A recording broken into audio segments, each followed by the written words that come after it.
Up your game. Vivo V15 series. Vivo. Zombie, Darkest Night, the newest mode in the zombie universe, is here. This time, the rules are different. No more parachuting, as players will be placed at random locations on the map when the match begins, and there is no single winner. Players must work with their teammates to spend one long night in the match and stay alive until the sun comes up.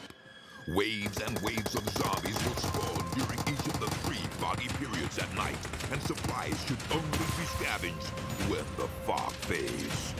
The main objective is not to defeat other players, though this doesn't mean they are harmless. Players may need to work with other teams when necessary, but should also watch their backs in case the Fragile Alliance goes south. This will be a unique experience for every player involved. This new mode also comes with a passive skill for every player. Understanding these skills will be the key to staying alive in this long night. Can you ride out the night?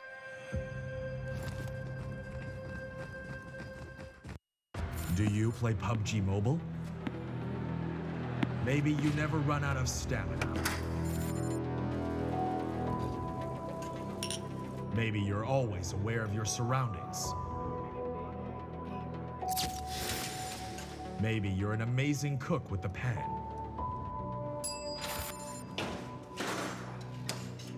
Maybe you're a great driver.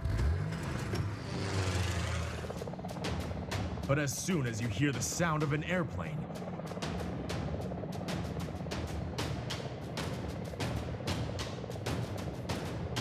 you get into the zone.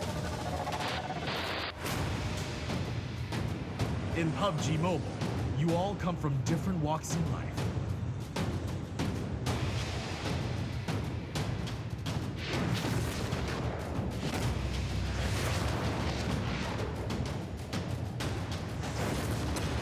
But you face the same dangers on the battleground.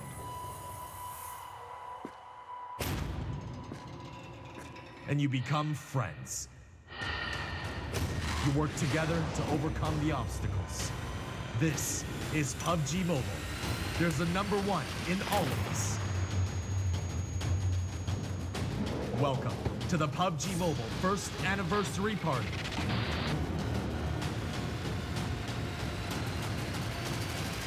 PUBG Mobile. Be the one.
Play PUBG Mobile for free.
really effective play coming out from Rose.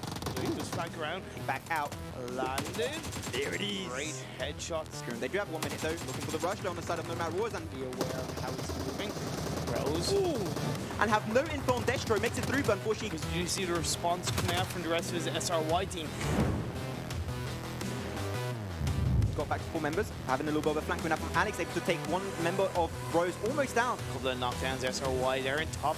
Begins off Pakistan, don't want to pick that fight. The 2 remaining members, look at that. Nova Esport in the distance, getting 1 knock, taking him down. Move around, it's gonna be Jay and get flanked beautifully by Orange. Would they turn it around? What? They're saying Maxman. Oh, really? Pretty obvious, everyone would say that. Still well spanked going off through from Nova. Yalzi is going to snipe, going on through. It's Nixon, Turtle, and Snake taking the opportunity to shut down. Pull the trigger, he has to do something. This is the opportunity. Nixon, can he get him down? To destroy Frostburgers, kill Gangsy.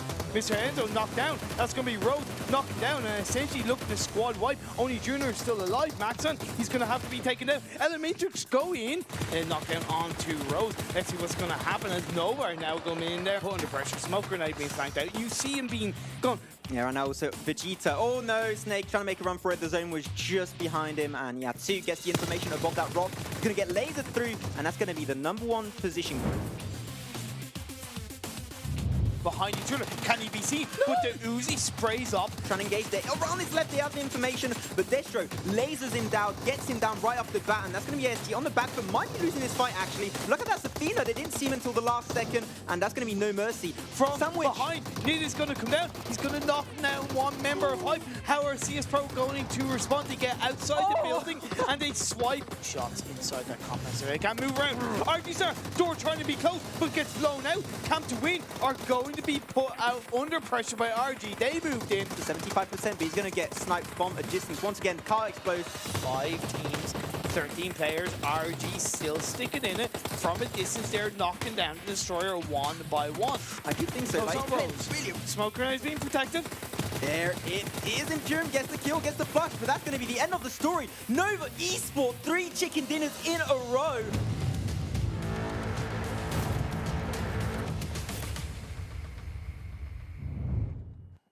Hello, ladies and gentlemen, and welcome your faces back to the PUBG Mobile Club Open Spring Split, brought to you through the power of Vivo.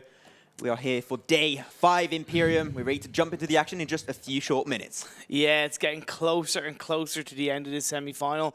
Of course, if you have been missing out on all the action, you can head on over to clubopen.pubgmobile.com, check out all the standings, all the information. Then on a side note, Maxon, do you have something beside you that I've seen? Looks pretty delicious. What is it? Looks pretty delicious. Well, okay. That came across so badly. Okay, that looks like a pretty nice phone. This is the Vivo V15. Once again, as you know, this is a tournament sponsored by Vivo. The Vivo V15 is an insane gaming phone, really performant. If you want to play PUBG Mobile to the next level, this is the phone for you. So you also have the normal fingerprint and also face unlock. I just had the face of another caster on there because we did a bunch of selfies with it. And also, this phone comes with a pop-up selfie cam. Look at that. Don't know if you guys saw on broadcast. Man, that is something just a futuristic, Maxon. Coming from Jedi from Star Wars. Going to take a little selfie. What up? There we go. And so this phone, if you want to try and play PUBG Mobile to the next level, or even other games, maybe you want to play Candy Crush, I don't know. But this is the phone for you. It's got 8 GB of RAM, 128 GB of storage. Insane gaming phone overall. I'm telling you, don't eat it. Fair enough. What impresses me is the fact that it's got that 8 GB memory. It's got that 8 GB RAM, should I say. It's got that amazing memory. And you've got that Snapdragon. Snapdragon 675 processor, which is insane for gaming phones. And also, it's a 6.4-inch OLED display, full screen. Feels good, man. Feels good. Feels absolutely beautiful. But anyway, it's mine now. That we have gotten that, it's mine now. On a side note, if you're watching us on YouTube, Facebook, or Twitch, as usual, please feel free to hit that like, hit that follow, smash that subscribe button. And what is it that Tom says? Ding dong, that notification bell. Bingo. I think that's it. So you get notified whenever we go live.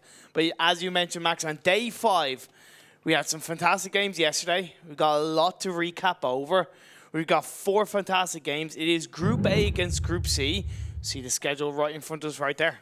There we go, the schedule for today. Today, as you said, it is day 2 of this second week of the semi-finals, aka day 5.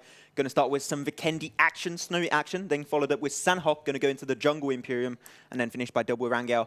Going to be a lot of fun to see how that's going to be working out. No Miramar today, but still, we were missing some Sanhok action. I actually was. I really honestly was. As much as I love Miramar, I've really grown to appreciate and love what Sanhok does. You know, like in the words of Guns N' Roses, welcome to the jungle. We've got fun and games. So yeah, it's really good. However, of course, tomorrow on the last day, we will go back to Miramar. But, still happy to have Miramar at the end. We're going to have a little check at the standings. Look at that. Nova Esport, the beast of yesterday, securing 3 chicken dinners in a row on the 3 last games yesterday. If you missed that, definitely go check it out also in the VODs on clubopen.pubgmobile.com. They got 339 points. And they're not even playing today. They're just in the safest position. Like, you have the likes of Team SOI, Camp to Win. They're pretty good. I'm putting my hand very high right now. This is Nova Esport. They're just so high in the standings. They got 94 points ahead of Team SOI. And they're just in the safest positions ever. It's ridiculous. Like, even when you look at the average points per game, as I drop my pen, good job, Imperium. Their average per game is at over 28 points per game. That is the highest we've had in the PUBG Mobile Club Open since in the Wildcard region since it started. And when you look at it and compare it to the likes of SRY and Camp to Win, their average is about between 20 and 21 points per game. And that means there's no real chance, unless Nova completely choke it, that they're going to lose that first place. But yeah, is that? I could hear the plane in the background. We are ready to drop in a Vikendi, ladies and gentlemen. Game 1 of day 5 of the semi-finals about to unfold. Let's see who's going to be taking some chicken home, baby. Yeah, in the snowy mountaintops of Vikendi, once again, we do have, as I said, Group A and Group C. As we do see these players looking to drop in usual areas that, of course, we know them for. We know them and we love them for, of course. It's going to be interesting how the likes of the teams from Group A respond, and obviously the teams from Group C, they didn't play yesterday, what they need to do to catch up. And definitely, you have a lot of teams that are going to try and catch up, because also, Team A, Group A, last 4 days, okay? Yeah. And after this, they cannot have any more impact on their standings. So Group A, today is your day to shine. We're specifically thinking of a bunch of teams from Group A that are not in that good of a standing. Just going to turn my notes over. So you have the likes of Group A that are towards the top 16. You have like T25, today is their day to shine. KharDimaghh, like they're 24th overall, in the last position.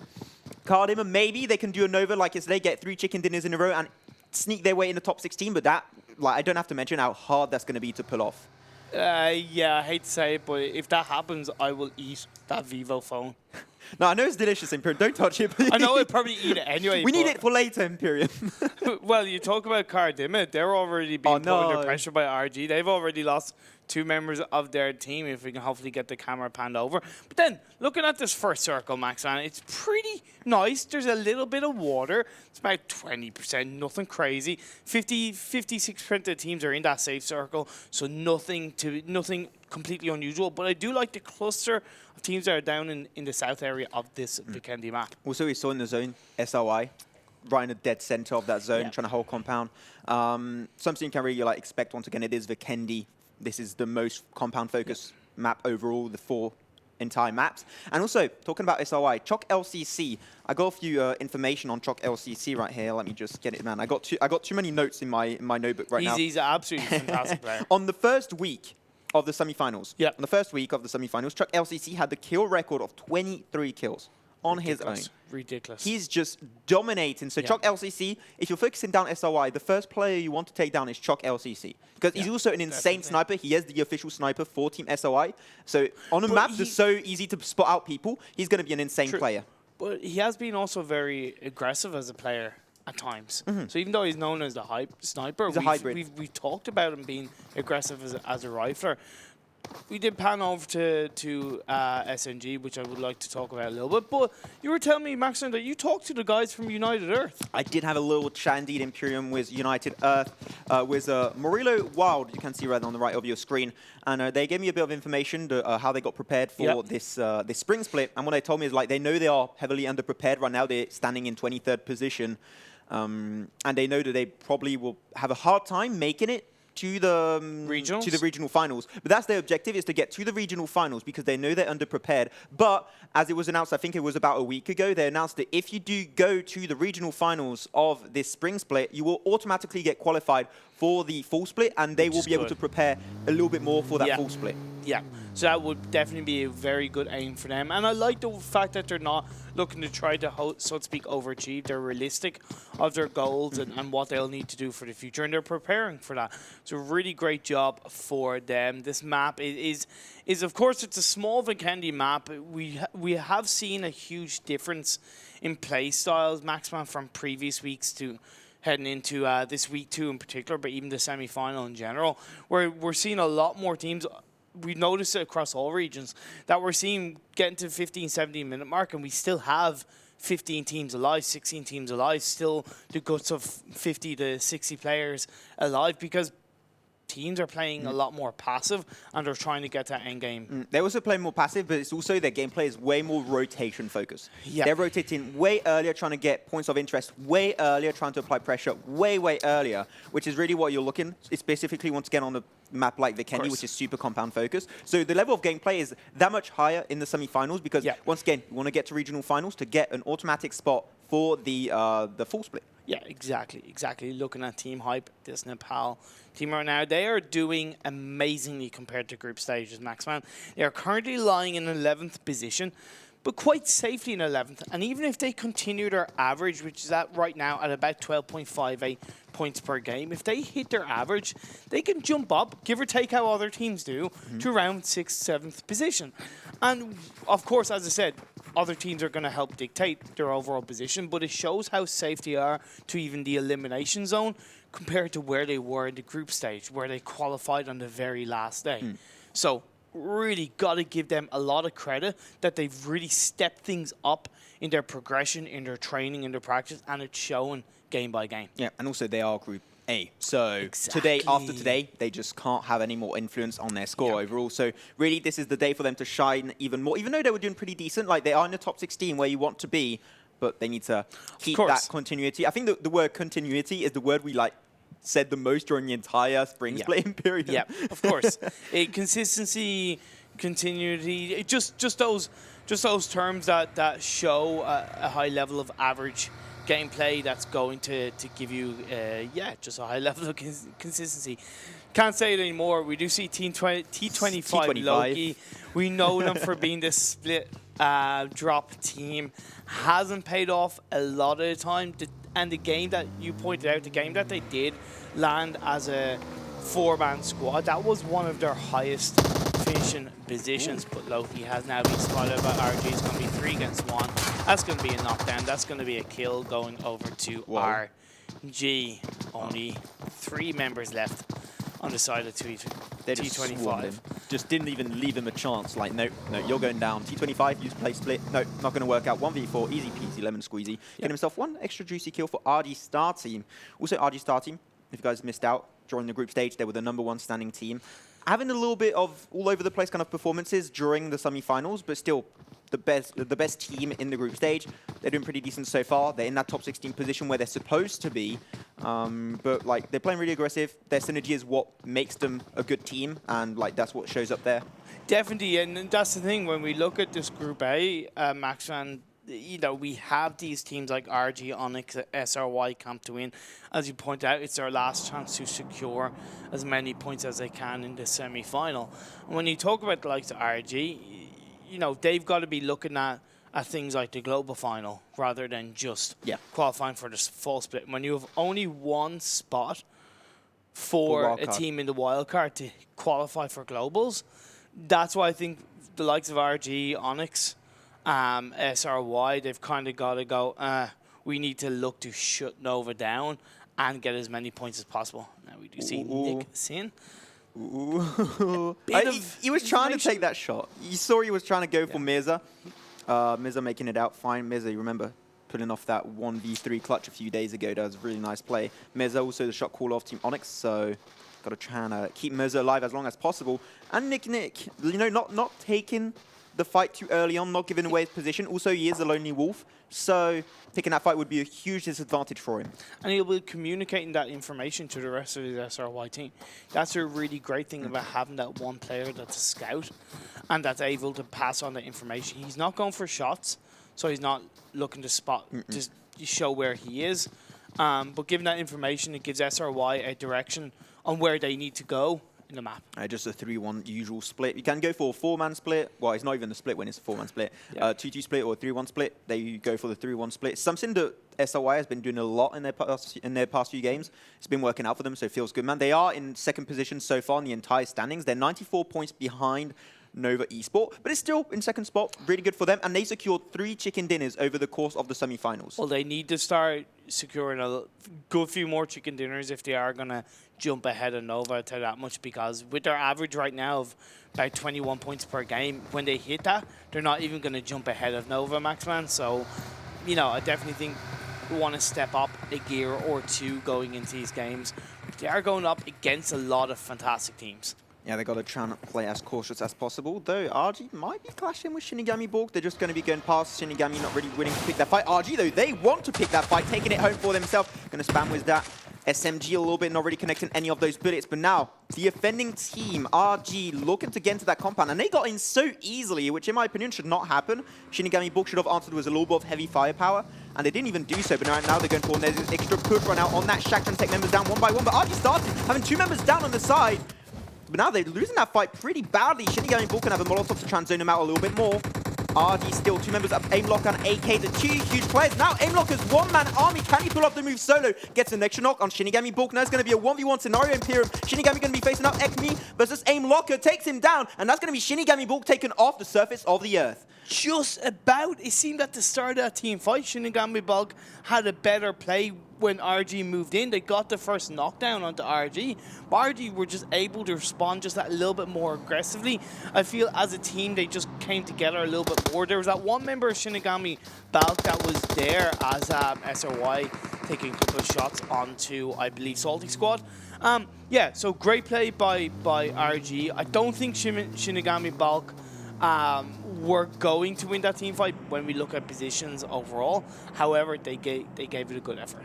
They did get 3 knocks on RG, so you know what? Exactly. Nice try. Exactly. Even though at the end, like when you think about it, Compound did go over to ShiNiGaMi, so technically they should have been able to like apply way more pressure. Of course. Not that he would have took that fight, obviously, but like it should have been more difficult for RG, and RG just seemed like, oh, we just got in. Plus, easy. when you look at it, like RG didn't exactly have the best of loadouts. He had Tommy gun and one of the players, I forget who it was exactly. So if it was a better team, I do think RG would have lost it. Nothing against ShiNiGaMi balck by all means, but factually speaking, if it was a better team, I feel RG could have potentially lost that a little bit harder. About eSports, lying right now 20th. In a solid position of 20th. But solid position? Yes, because they've only played 4 games, Maxon, and they have great scope to jump up into the likes of the 14th, 13th, and 12th place position overall. They're about 20 points behind the 16th position. So yeah, they can make it through, but it is also you're a little bit on some bad soil, let's just say. It can easily just tumble down. Of course. If you have a bad few games. Like, you have to have, once again, be consistent. They have to have like get a pretty nice average. As Trust the Process going to be clashing back and forth with Camp to Win. Camp to Win seemed like they're losing that skirmish with ShiNiGaMi, the highest DPS carry in this entire second weekend so far, Imperium, and he's going to be smashing. And Trust the Process, Vcash, ShiNiGaMi, they're just going to be rotating around. I don't know if we have an info on the last member of Camp to Win because they have a knock. That means that the team did not get swiped out. But Trust the Process, they are looking to play really aggressive, even though they're not a military base. Well, we know that Trust the Process can pull out some fantastic plays when they're given a chance. They're going to be against Camp to Win. Camp to Win right now lying in 3rd place. So that's not going to be a good start for them if they're going into the rest of this game with only 1 member. They're going to have to play very sneakily. Also, Camp to Win, then you have 4 more games before, like they are in Group A. Exactly. So 4 more games, then you cannot influence your score anymore. So Camp to Win, we're expecting way better performances from this team. And just have to see how they can come out on top. Team Headshot. Got Imperium. Yeah, well, actually, no. I might have to talk about that a little bit longer as T25 looking to fight up against Mirza, but Mirza does manage to drive away. Yeah, so look, talking about Headshot a little bit, you know, doing a bit of calculation. They're currently lying in 21st. Similar to AV eSports, if they hit their average of 10.63 points per game, they will end up in about 11th place overall.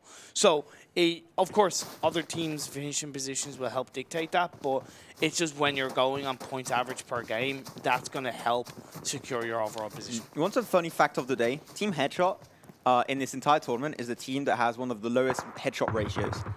Feels bad, man. Wow, the irony of that, absolutely hilarious. Now, because they're getting headshot, that's why. Yeah. Maybe that's what they meant. Maybe. You know, maybe. Who knows? They just understood. SRY from a distance, beyond that bridge area on the hill, looking to knock out, take out a couple of shots onto Trust the Process. One member of Trust the Process has knocked down, that is Vikendi, but smokes have been thrown out by the rest of this Trust the Process team to try and keep them alive, try and keep that as a 4-man squad. They will look to return a little bit fire. SRY are a little bit out in the open, however, having the high ground, having that movement, they are able to get into cover quickly enough. Also, they do have the compound just behind, so they can get a little bit of protection. Exactly. Looking at the zone on the top right of your screen, boys and girls, you can see a lot of teams already inside. Team SOI, Trust the Process, they're in a zone 2, so these teams don't have to move. Even though they're fine right now, they don't have to move. They're in the dead center, so this fight might go on for a bit of time. They were able also to regen back up one member on instead of Trust the Process, so this fight might be going on for the next few minutes, just going to spray back and forth. But they are also holding this bridge location, so any team trying to reposition early on might have a little bit of a hard time doing so. True, and SRY, I doubt that they'll move away from the position because they've also got kind of good sight on the bridge compound and any teams moving into the mainland from the outside the circle. And then the only thing though is, I suppose every bullet, if SRY don't move and with every bullet they hit up, it is kind of wasting a bit of resources. If they get knocked down, you know, that is, you know, wasting potential meds that can be used late game. So they still have to be a little bit careful from that point of view as we head on into this game. The next circle, let's close up a little bit. Next phase, we see about 95% of teams are in the safe zone. And we also have a Cement Factory potential ending. Last time we had Cement Factory ending, it was yesterday. SOI, they got 13 kills on Cement Factory. So SOI, if they can repeat that same amount of success they had yesterday, they can shred and get, once again, their 4th chicken dinner. It's an entire semi-final spring split. So eyes are on SOI right now. Yeah, of course. Hype have a little bit of sight onto Headshot. They did take out one member. They are in the circle, whereas Headshot have to move in from outside the circle, as well as the fact that Hype have good compound leverage with that protection, with that level of sight. So definitely Hype looking a little bit decent right now. 1 kill on the board. It's better than kicking face. Headshot, they try to pull off the 3-1 split with a scout. The scout a little bit too overextended, did get shut down, unfortunately. Seemed like they're going to be avoiding that fight. Really smart move coming out from Team Headshot. Like, they do not have the advantage of the compound. You said they have really good leverage on that, so just avoid the fight as much as possible.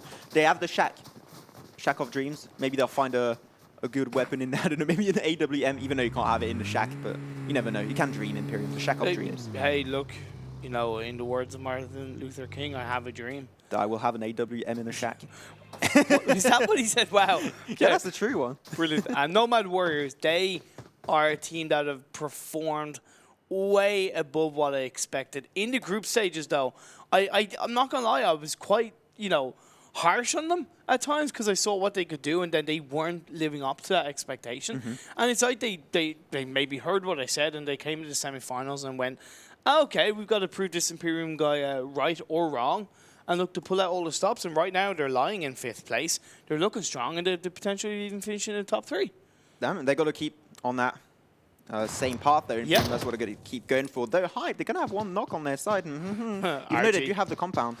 It's RG. Yep. You got to be careful when you go up against the likes of RG. Hype will know that now with that knockdown, and they'll kind of look to change up their style and level of strategy to make sure that they don't get any more pressure on RG. Because I think right now Hype realize they know their limits, they know their standards. They'll want to play to their strengths. Because as you mentioned earlier, like Hype, they're in a pretty good spot right now to try and grind up. They got to hit their same average. There was like around 20, 21. Yeah. Got to try and keep in that right now. Going to have a few shots fired by Turtle with the M4. Very steady weapon. Can easily spray from this kind of distance to hit a few shots.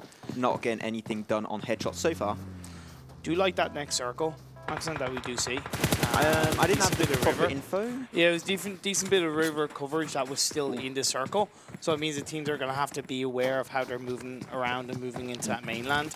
So the next couple of phases will... Depending on which side of the river you position to, if you're unlucky and it's on the other side, you're going to have a really hard time to make it through. So river might be a really important location to pay attention to. The team that can hold bridge, they're going to get so many kills. They are, but unless the circle makes a huge shift from the east to the west side, I don't think the bridge in the next phase will be much of it. Just in the late game. Just in the late game. Because we're in the mid game right now, we're in phase 4. And we're going to have our time. Quadcore, a team having a really good history with a Vikendi. They had every single Vikendi game, they had a compound. Yep. And they were holding really good. Like, first weekend, they were doing pretty decent, but like yesterday, they also did a pretty, Friday on last weekend, they were doing great. Though Abbott eSport going to be flashing back and forth with Nomad Warriors. Nomad Warriors doing huge strides for themselves yesterday. And now we're going to have to wait what they can actually pull off right now. Abbott eSport on the run. They can't save Sanhok, unfortunately, and they're just going to be running away. EOTS also pretty low, but looking still for a little bit more kills. Looking hungry. Puts one member very low, but not getting that finishing blow whatsoever. That is a huge win for Nomad Warriors. They might be able to get those 2 shutdown kills. One right there on Sanhok. EOTS a little bit further away. Might be going down 2. I think that would be a risk for Abbott to come back and save them. Just going to snipe from afar. 2 extra kills going their way. Nicely done. It was actually Headshot that got that kill onto... Oh, they stole it. EOTS on the side now. Yeah, great play by Nomad Warriors, Aldic. Fortunately, he only had a UMP. So that's going to be interesting right now. SOLTISQUAD wiping out Quadcore from a distance from another area of the map, however, panning over onto OnyX and Nomad Warriors. Nomad Warriors on a bender of a game right now, looking to wipe out squad wipe OnyX from a distance. I like how they are positioned because you see Aldic in one compound getting shots onto the likes of Vegeta, and then you do have Norik getting shots onto the likes of Murs and Wolf. It's just the perfect location to be in right now. They have the compound, the zone is moving against OnyX and also Team Headshot. They have a few members a little bit split right now. Yeah. And they just have the perfect opportunity to take a bunch of kills for themselves. Nomad Warriors also standing in a really good location, 5th position overall. Yep. And they want to try and get the #1. They want to try and threaten Nova Esport. It's going to be, that's going to be tough. However... Hey, 3 chicken dinners in a row. Exactly. Got a long way to go, my friends. Looking at this circle right now in the top right hand of your screens, it is now past the kind of bridge compound, so we're into the main area. As you said, it could be a cement factory. Finished by 60-70% of the teams are in the circle for now. Nomad Warriors need to start moving in my opinion, in the next 15 seconds, because phase 5 is going to do a little bit of tick damage. Nomad Warriors, they're just not moving, and they are threatening OnyX so well. Khan are going to be the last member up and running. The car is really damaged, so going to be stopping them from repositioning any further. Wolf trying to reposition. I think they might have the info to shut him down. The zone is going against them too. Khan is just solo. Does he have any extra meds to use to regen back up? Seems like he does. Going to try and get back to 75% HP, I do believe so. But even then, this might be the end of OnyX's story right now, even though they did lose one member on the side of the team. Nomad Warriors, they're going to take the car. They're going to try and leave so as soon as possible. But also Team Headshot now, they are reversing. Headshot are the ones gatekeeping Nomad Warriors to get into the zone. So they're getting reverse wiped right now, trying to take that kill. Not hit in any of those bullets, unfortunately, for Med to PK. Not get anything done. We've just seen SRY, I believe, squad wipe SNG. Maxan, near enough, we will get a little bit of information, but I do believe that is SNG squad wipe by SRY. If there's a way of saying to one of the top teams, you're going to have to do more than that, that is SRY doing what they need to do. Great play by them. Look at this smoke. Perfect smoke. Nice close-up of a smoke. United Earth, another team we are expecting a lot of in this tournament, and they did a pretty nice job holding this compound. They are also in the zone, another cement factory ending. They were doing pretty decent. Last time they had a game on Vikendi. See how this one is going to go around for them overall. Hype needs to start moving now. Yeah. They have that vehicle. You're going to shoot out as quickly as possible. We are getting to the end of the current circle, and we will find out the next one, in which time will whittle down even quicker before that blue moves in. Yes, it's nearly at the very end. We are 22 minutes into this game. Ooh. Still quite a good few teams alive. Bronsberg loses his life to the blue zone, as well as Headshot. I can see G play from camp to win, just feeling really lonely right now. But if he's in the zone, so if he can just snake it through, take his time and not get peeked out, he should be able to get really good positioning for his team. We've only got 2 teams in that saison, Max, and that's 1 full squad, which is United Earth. And you got that 1 player from Camp to Win. Now, Hype Turtle from outside the saison. The other remaining members of his team looking to join him. Maybe they can overtake United in that compound. They need consistent results. We're down to 11 teams, 30 players alive. Let's see what can happen if they can really position themselves effectively. On a side note, United Earth are a little bit split up. They are a little bit split up, and also like the zone is moving towards the compound, not over the compound. So that means you're going to have like potentially 3, 4, 5 teams get into that compound. Might be a little bit much for United Earth. Like, it might be a little bit too overwhelming, and United Earth, they're going to have a hard time holding compound versus Camp to Win G play, SRY, Nomad Warriors, also Team Hype, just slowly trying to reposition towards them. So they are surrounding. So if they try and reposition or hold compound, they're going to have a hard time doing both of those 2 things. Yeah, I totally agree, Max. And of course, time will tell. Still a decent way to go. They're taking their time, being a little bit more calculated, but they got to be aware of this blue zone moving in the next 5 seconds. Trust the process. Still is a 4-man team. They've got RGStar near them. They've also got the remaining members of KharDimaghh also. They are on top of this hill. I believe they see where RGStar are. They're looking to get a couple of shots into AK. AK nearly knocked down. However, they respond quite effectively. Zhao Dian on RG, being a huge playmaker, gets 2 knockdowns. Really surprising, as Trust the Process, they had that surprise factor on RGStarTeam, and they responded instantly. So nice job coming out from RG overall. Trust the Process trying to regen back up, using a lot of utility this early on in the game. Maybe not what you're looking for, but it's the only way for them to regen back up the ally. Get 1 regen back up. They're trying to force the push with that. Joker looking for the flank on the left side of that heel, doing a really good job. He does get a little bit of damage out there, I do believe. Shots fired left and right, and it seemed like ShiNiGaMi just wants to follow up with his ally, and they just want to leave that fight, which I do understand. Well, I think they realized that Joker had flanked around, so that they had far less protection, Maxon, so they need to try and protect from both him and AK. Splitting up, it's a little bit risky, leaving Utsanja on his own, but I kind of don't disagree with it, because you do see ShiNiGaMi from a distance, flanking around himself and getting that knockdown onto AK. Anything you can do, I can do better, Maxon. That's a kill onto RG. That's a flank for flank. RGStarTeam losing one of their members. Now it's going to be turned into a 4v3 scenario. And trust the process. They are just a little bit out of the zone. They just given out with their position in the zone. Now they're trying to rotate around. RGStarTeam still, they're holding that position pretty well, responding with quite heavy fire. Getting a few damage down. Bullets so low right now, and the zone just behind them. That is not a good situation to be in if you are Trust the Process, as we're going to pan over to another fight. A nice Team Hype. They did have a few knocks on their side. Yeah, they did take away United Earth. We did wonder if they were going to get into that compound effectively, and yes, they do. However, they've got to heal up. They've only got 1 minute there outside of the safe zone just about.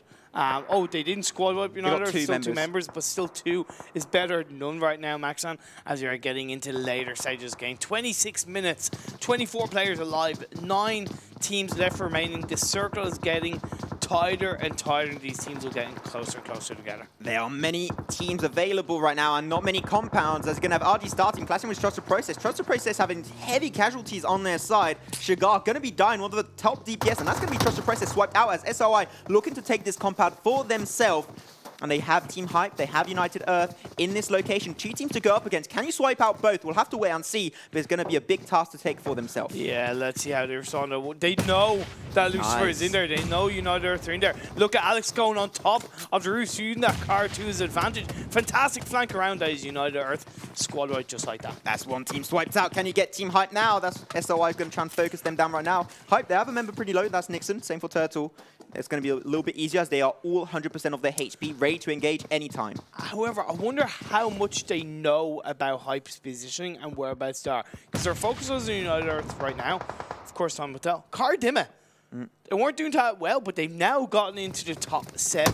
They were clashing with RGStarTeam, and they lost 2 members, but they were able to sneak their way into one of the last zones, zone phase 7. It's a nicely done overall. SOI pulling the trigger, looking to look for that flank. Nick doing a really good job for his team. Now, Hype losing members 1 by 1, only 1 member remaining in that house, and that's going to be the end. SOI having the compound to their disadvantage, securing the kills and the swipe out on United Earth, and Team Hype doing huge strides in this game. There's a reason why they're second overall, Maxon, and right now they are proving their position. KharDimaghh, 1 member got knocked down. It's down to Eagle Shot. Can he find it? No, they get knocked down. SOLTISQUAD, 2 kills. We haven't talked much about them, but they're coming out with a little bit of action. Nice to see them. They need a couple of good results, Max, and they're currently lying in 18th overall. They're outside the safe zone for the regional finals, so they need to really start making a difference. Want some Nepal teams in these regional finals. Imperium Salty, though, they have a few members not going to try and use a little bit of utility, but the zone just going to be claiming lives after life. Pangmi going to be going down. And now just going to try and regen back up. AJ, SOI, they have the information on their location. 4 teams remaining overall. Going to have a little bit of spray from G-Play from Cam to Wind. Has been snaking it since earlier. Hasn't been peeked out whatsoever. Gets one knock, but he doesn't have the compound whatsoever. Now SOI have the location info on G-Play. And you can see Alex trying to go for that flank. Gets the information. Trying to get the peek. He has TPP. He can't see him.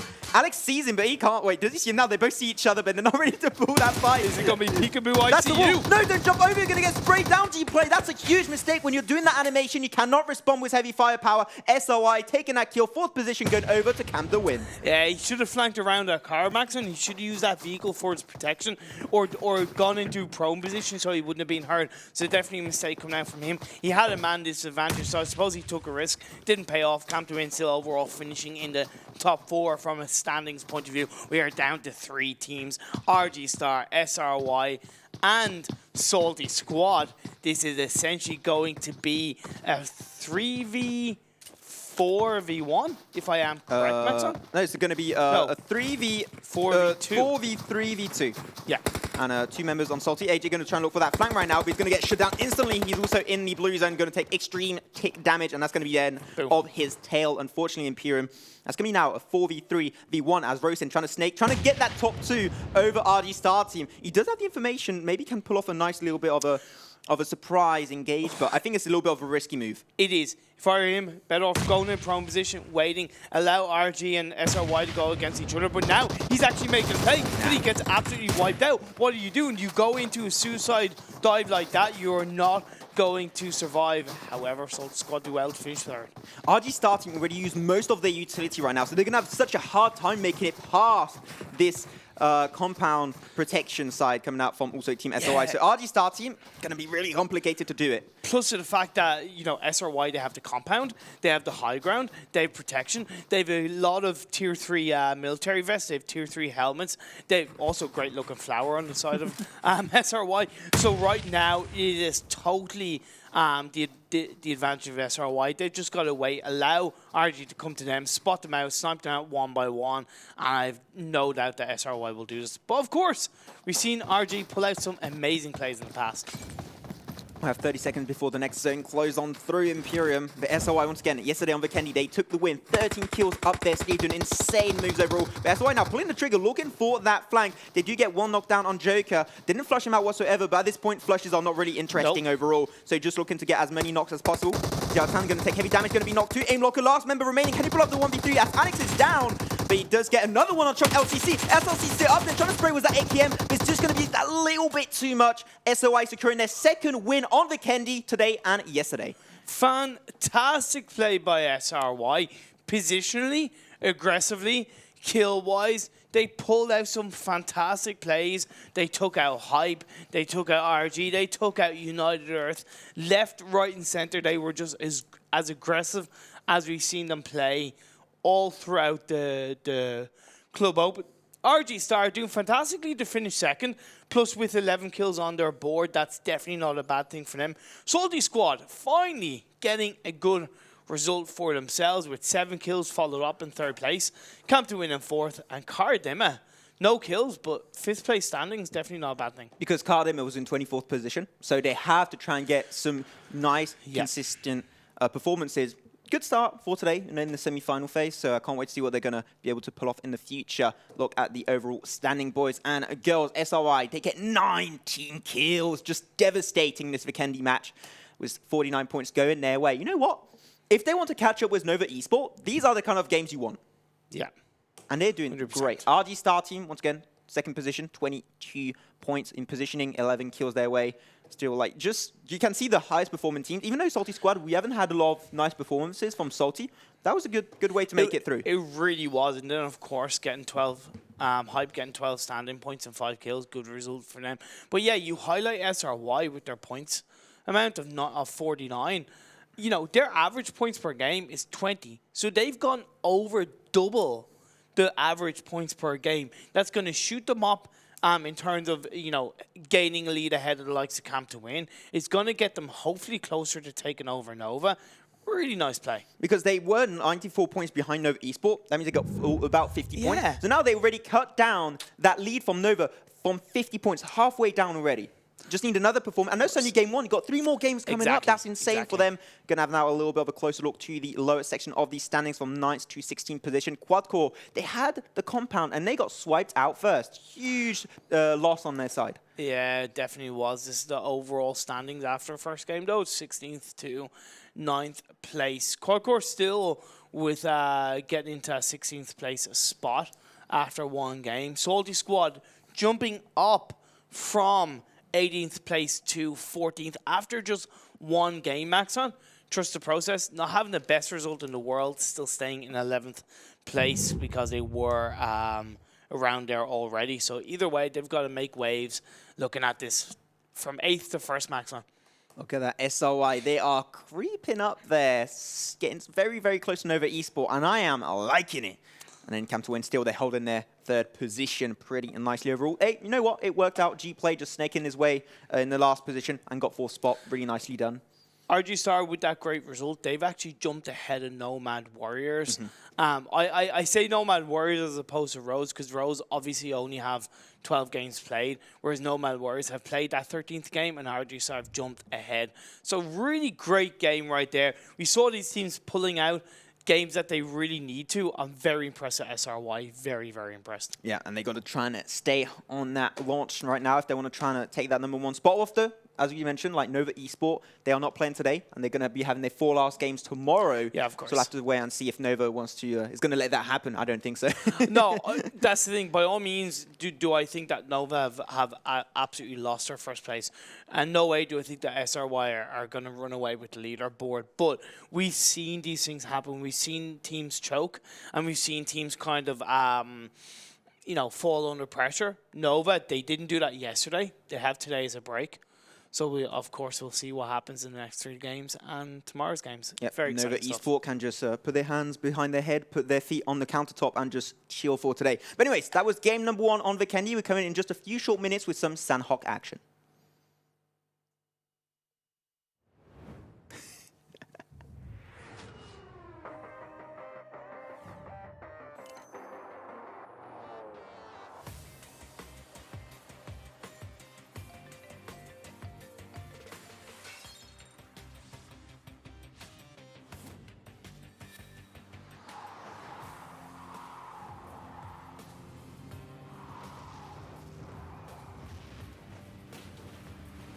Game, Vivo V15 Series. Vivo. Zombie, Darkest Night, the newest mode in the zombie universe is here. This time, the rules are different. No more parachuting, as players will be placed at random locations on the map when the match begins, and there is no single winner. Players must work with their teammates to spend one long night in the match and stay alive until the sun comes up. Waves and waves of zombies will spawn during each of the 3 foggy periods at night, and supplies should only be scavenged when the fog fades. The main objective is not to defeat other players, though this doesn't mean they are harmless. Players may need to work with other teams when necessary, but should also watch their backs in case the Fragile Alliance goes south. This will be a unique experience for every player involved. This new mode also comes with a passive skill for every player. Understanding these skills will be the key to staying alive in this long night. Can you ride out the night?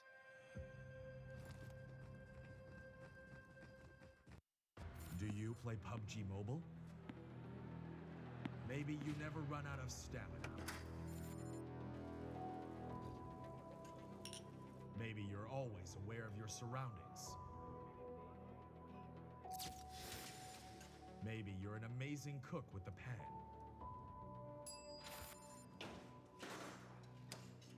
Maybe you're a great driver. But as soon as you hear the sound of an airplane,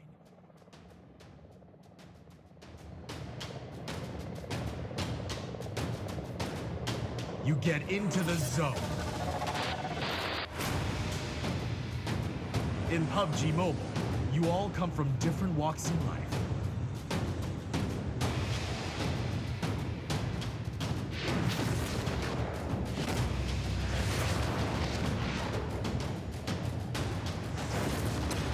But you face the same dangers on the battleground.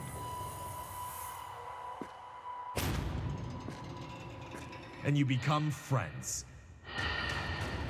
You work together to overcome the obstacles. This is PUBG Mobile. There's a number one in all of us. Welcome to the PUBG Mobile first anniversary party.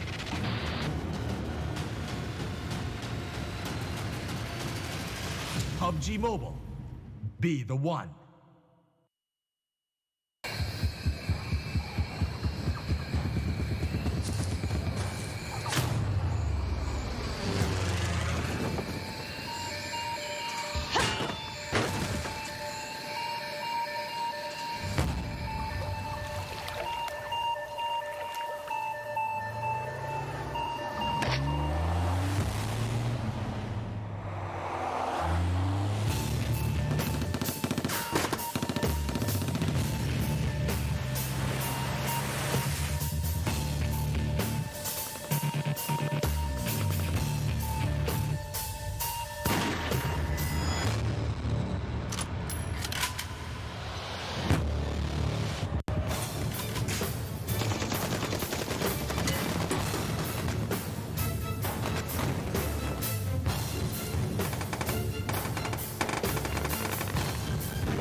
Play PUBG Mobile for free.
welcome back to the PUBG Mobile Club Open Wildcard Region, Day 5, Semi-Final Stage.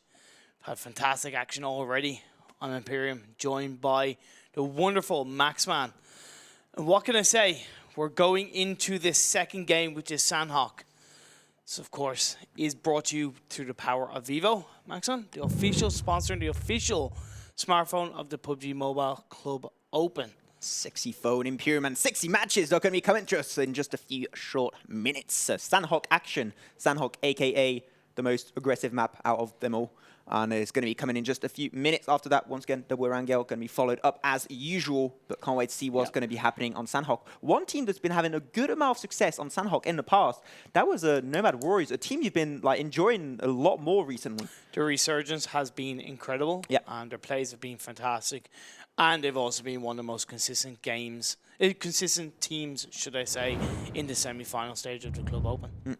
Also, if you have, unfortunately, you missed out on the action of the group stage or the first few matches of the semi-finals, feels bad, man, boo you. But you can redeem yourself by checking out the link that should normally pop down below, clubopen.pubgmobile.com, where you have all the extra piece of juicy information, Imperium, that you need, information on favorite team players. Now, we have the player stats, which is great. You want to see if your player is just destroying everyone, you can check that out right now.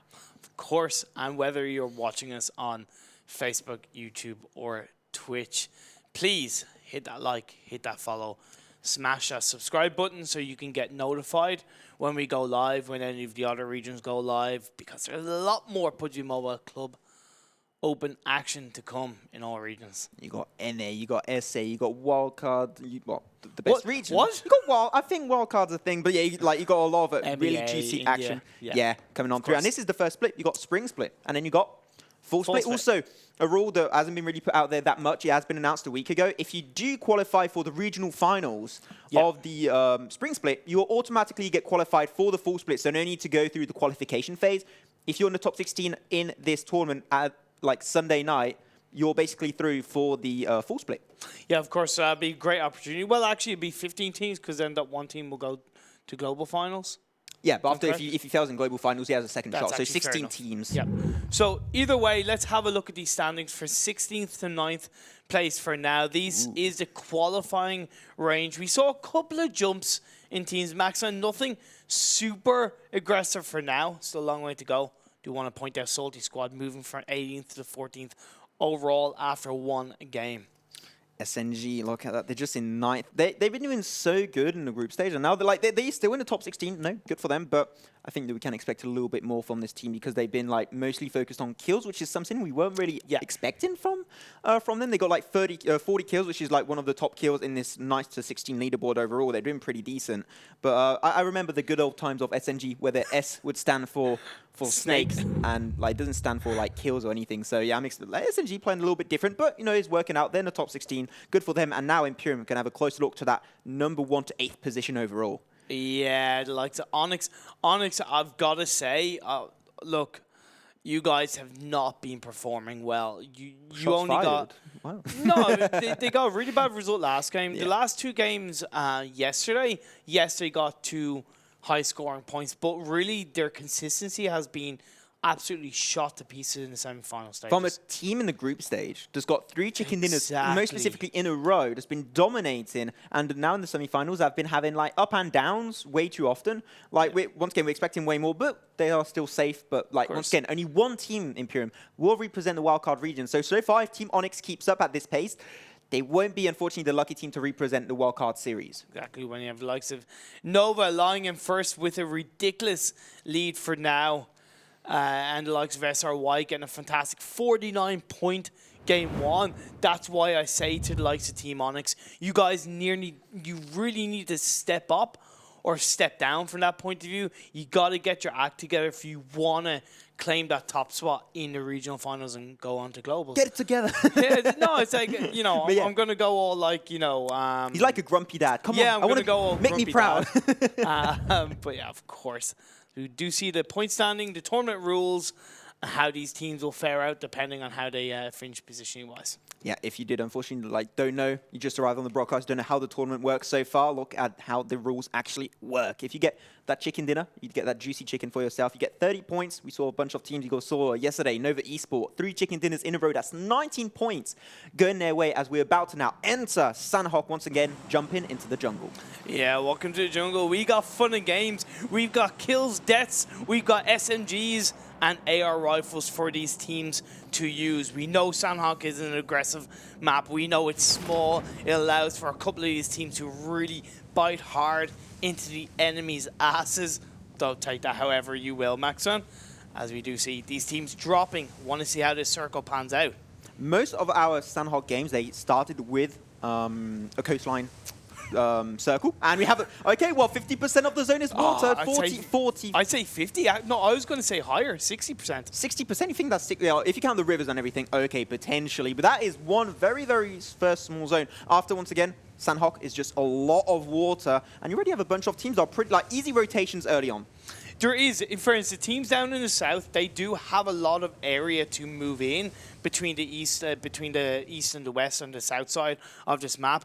There is a few teams, 2 or 3 in the bootcamp area right now. OnyX, T25. Is that a 4-man T25 squad? I didn't know they could do that. Do I need to take off my glasses and Wait, put them back give me on your again? glasses. Okay, yeah, do. Whoa! Wow. Okay, pinch me, Maxman. But we do see OnyX and T25 in that bootcamp compound. Got to give credit to T25, looking to possibly be a bit more aggressive, looking at them to possibly really shoot things up another level because they got a good result last game. Yeah, and you know what? They're sticking together already. That's just a thumbs up on my side. And also another one is that they went for one of the most aggressive early games. That's bootcamp. Yep, exactly. We are on to Nomad Warriors for now. Sorry, good team here. I think we both got a little bit excited. We're like, we don't know, like, what's real in Pyramid? Yeah, I know. Wait. However, they've got to be aware that it's OnyX.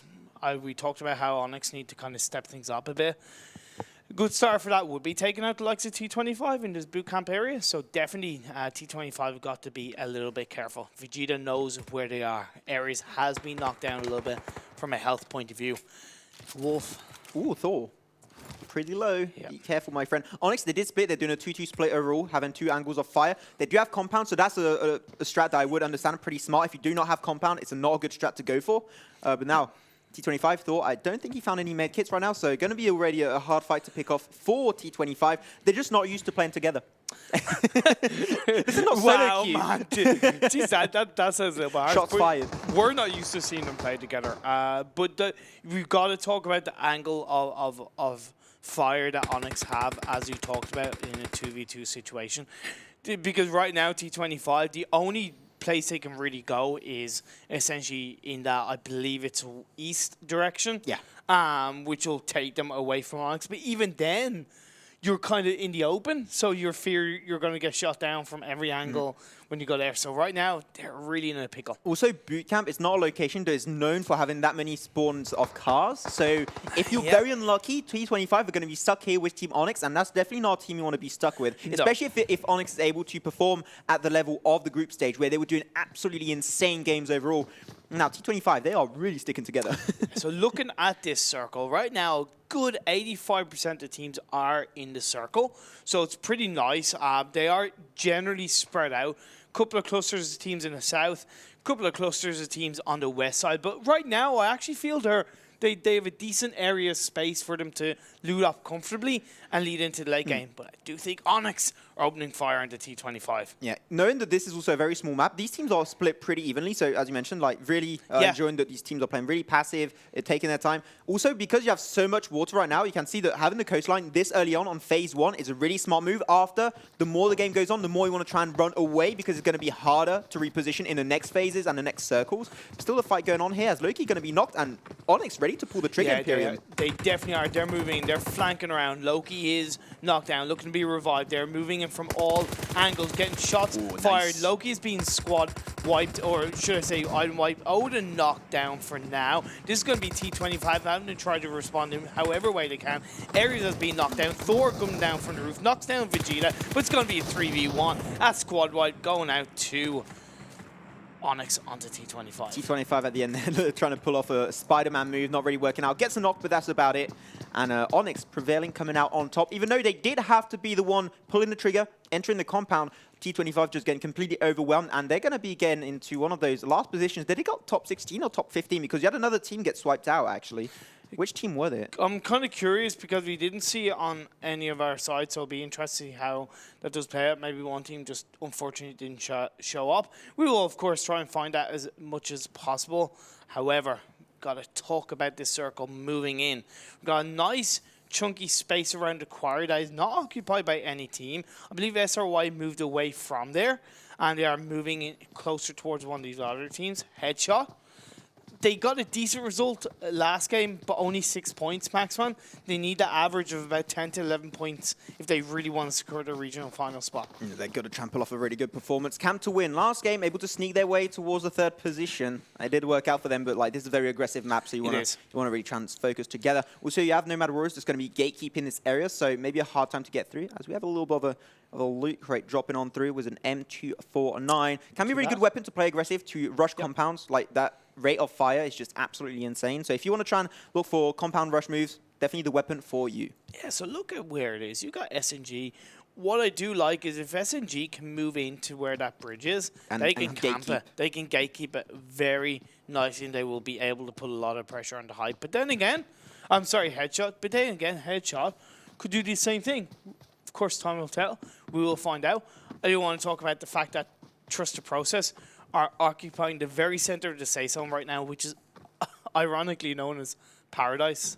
Paradise Island. Yeah. They're going to be into that resort. They're going to be taking their time. The zone is about to close up. Where's it going to be? Is it going to be another? Oh, coastline. Even more water percentage right here. That's huge. It's a very huge. The reason why, because we both know that within phase 3 or 4, which is the next 2 phases, that circle is going to have to go away from the coastline. So realistically, these teams have very little land area within the circle to go into. So we're going to see these teams looking to do that rather quickly, or hopefully they can take out a couple of teams outside the circle and then move in.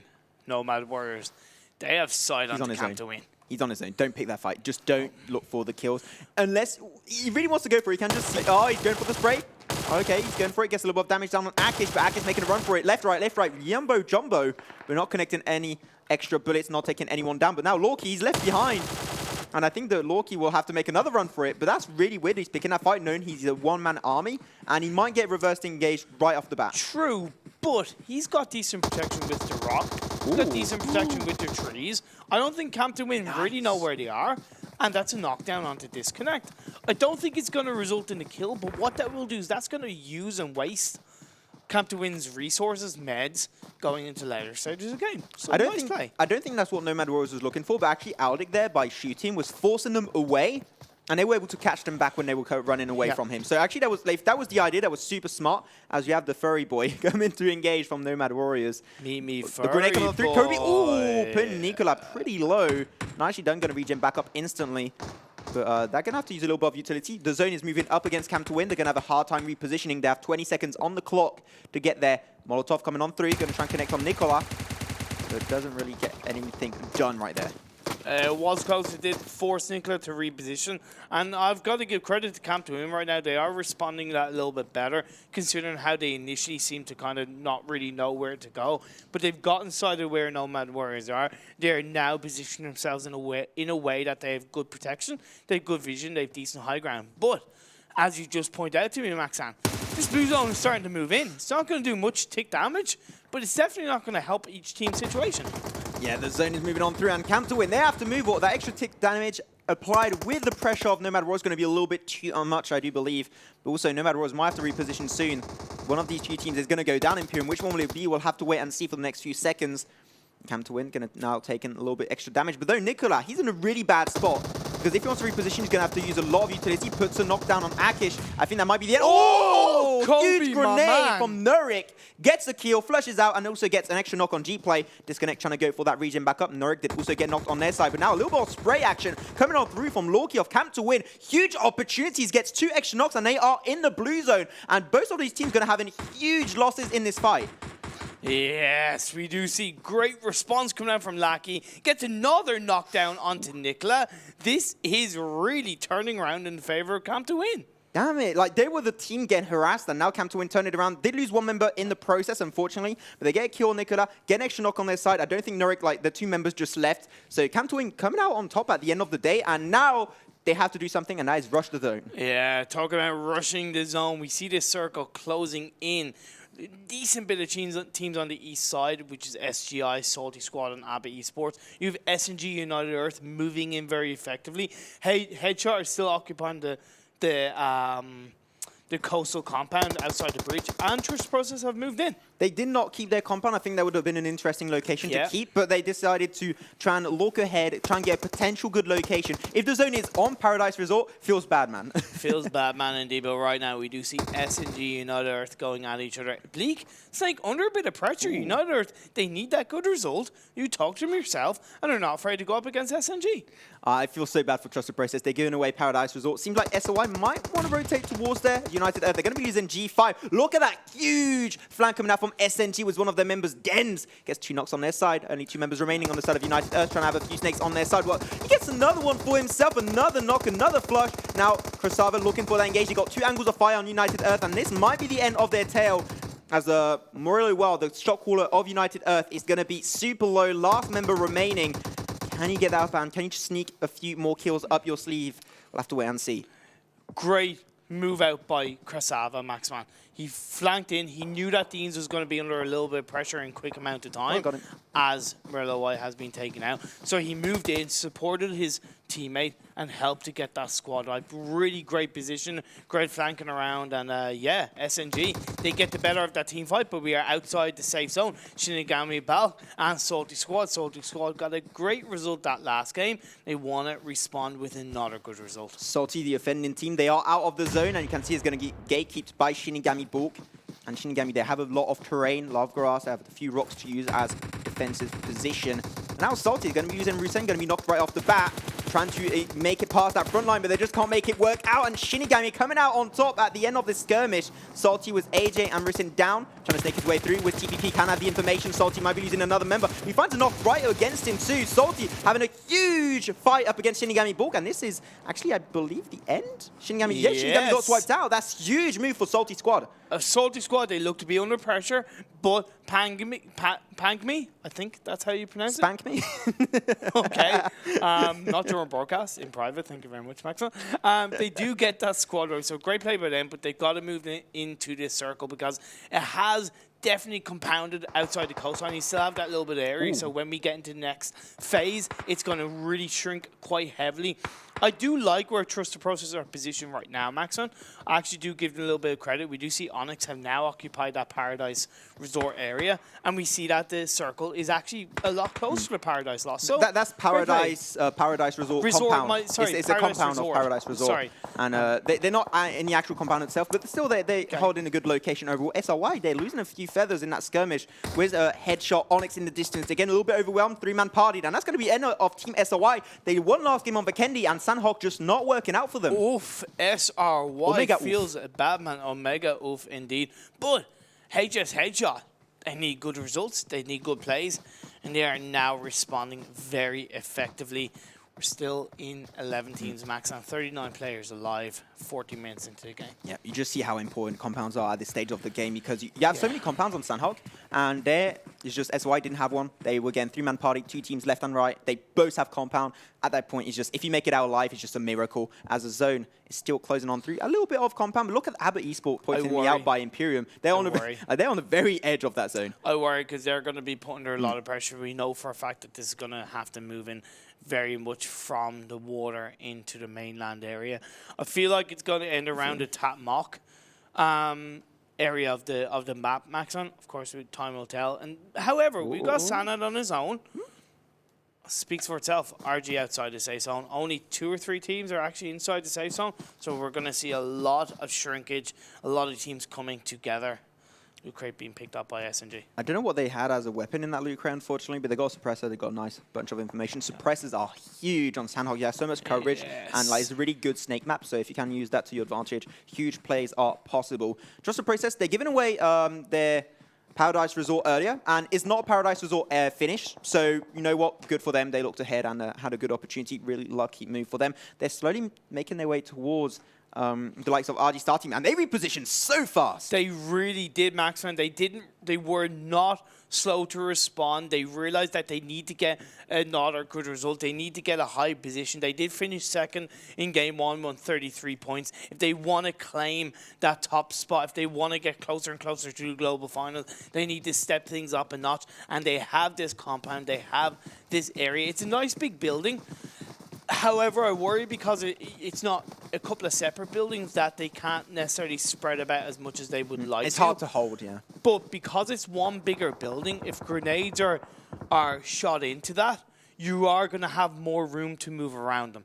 That's one thing we will find out. We know how important nades are. Yeah, you can't force out with grenades on these kind of locations in Pyramid, as you did mention. RGStarTeam, they're still holding the compound in dead center. But SNG, they want a little bit of that piece of cake. They know. They want to try and sneak in. I think they saw RGStarTeam. And if they don't, they're playing really passive, which I respect. Good move overall. Quadcore going to be losing one member on his knees right off the bat. Cam to win on the move. Going to be facing also Hype and Quadcore. Quadcore, they lost a member earlier. Having Fatman knocked down. Only 2 members remaining as the zone is moving up against both of these teams. So they have to fight and rotate in zone. It's going to be really complicated. But right now, Hype, they're keeping an eye on where Quad are, but they aren't afraid to really move towards the circle while keeping view. So great play coming out from them. They are going to get a couple of kills, should be from the blue zone. Of course, time will tell. But I like their intelligent play, Maxon. Because they had the high ground, like they could just also like spot out and easily rotate. And high ground, especially in third-person view, is just such an important position to have for yourself. As both teams are going to have a little bit of information on SNG and RGStarTeam respectively. Just going to be trading bullets back and forth, not connecting whatsoever. Trust the process in the distance. They also have a compound in the zone, so they are good. 3 big teams that might be taking the win this time is RG, SNG, and Trust the Process, as they are in the zone pretty nicely. Alba, you mentioned they might have a hard time to rotate in, but because RG rotated so fast, they have an easy time to get to the zone. Easy enough. However, we do see SOLTISQUAD moving in right towards their direction. Trust the Process are near them, so they're going to hear those shots if they are fired. And ABBA eSports are looking to respond, but they're going into against essentially a 3v1 situation. If we can pan the camera over, we'll be able to see what is going on between these two teams.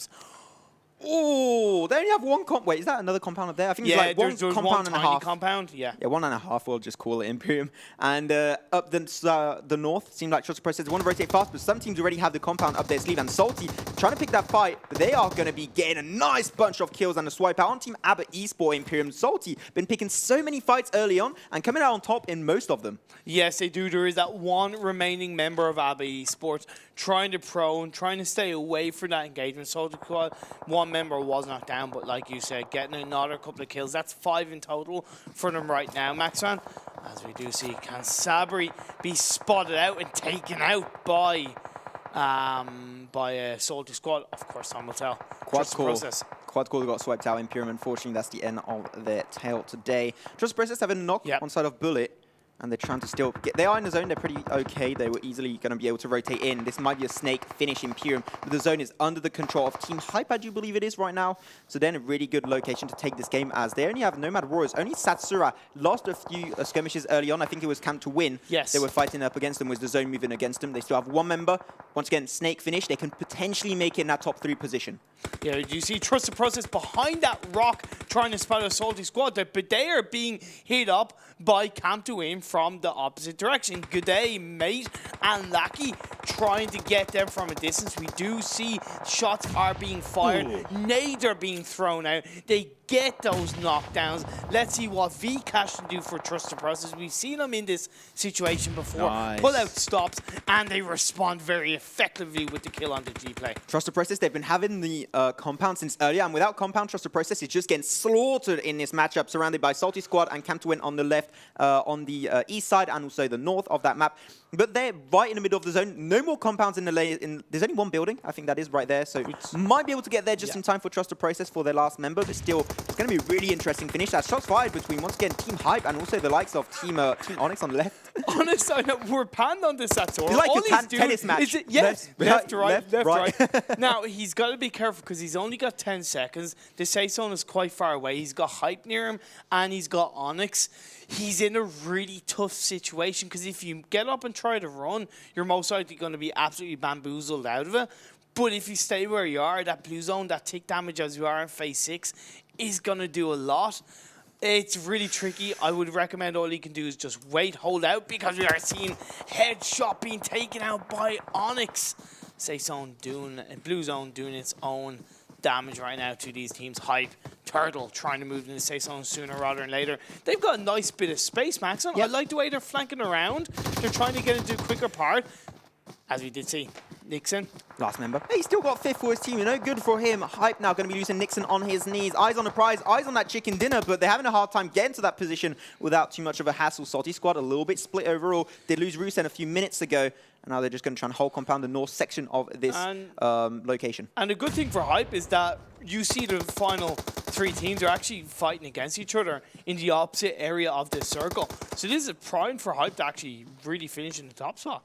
They are bloodthirsty right now in PM and Salty. They're just holding so well. They have the coverage. They have these rocks. They have so many rocks for themselves in that location. As the zone is going to be moving down south away from SOLTISQUAD, there's only now 3 teams remaining. That's going to be Team OnyX, SOLTISQUAD, and Hype. OnyX, we were talking about it earlier. We want a way better performance. And so far, like, they're in that top 3 position. That's where OnyX must be. We didn't have the camera panned over, but I'm pretty sure SNG wiped RG, if I'm correct. Because they got 7 kills. I do believe that was the case. You know, that's logically speaking, that's what I can imagine did happen.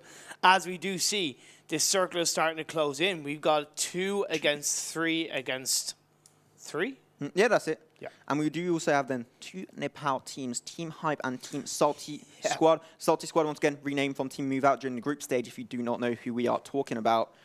And this might be a Nepal game today. They finished in 3rd place game 1. Hype finished in 4th place in game 1. So this is nice consistency coming out from them. However, Snake, he sees where Mirza is. He is kind of he's still proned out, I believe, but he's still looking to get those shots off.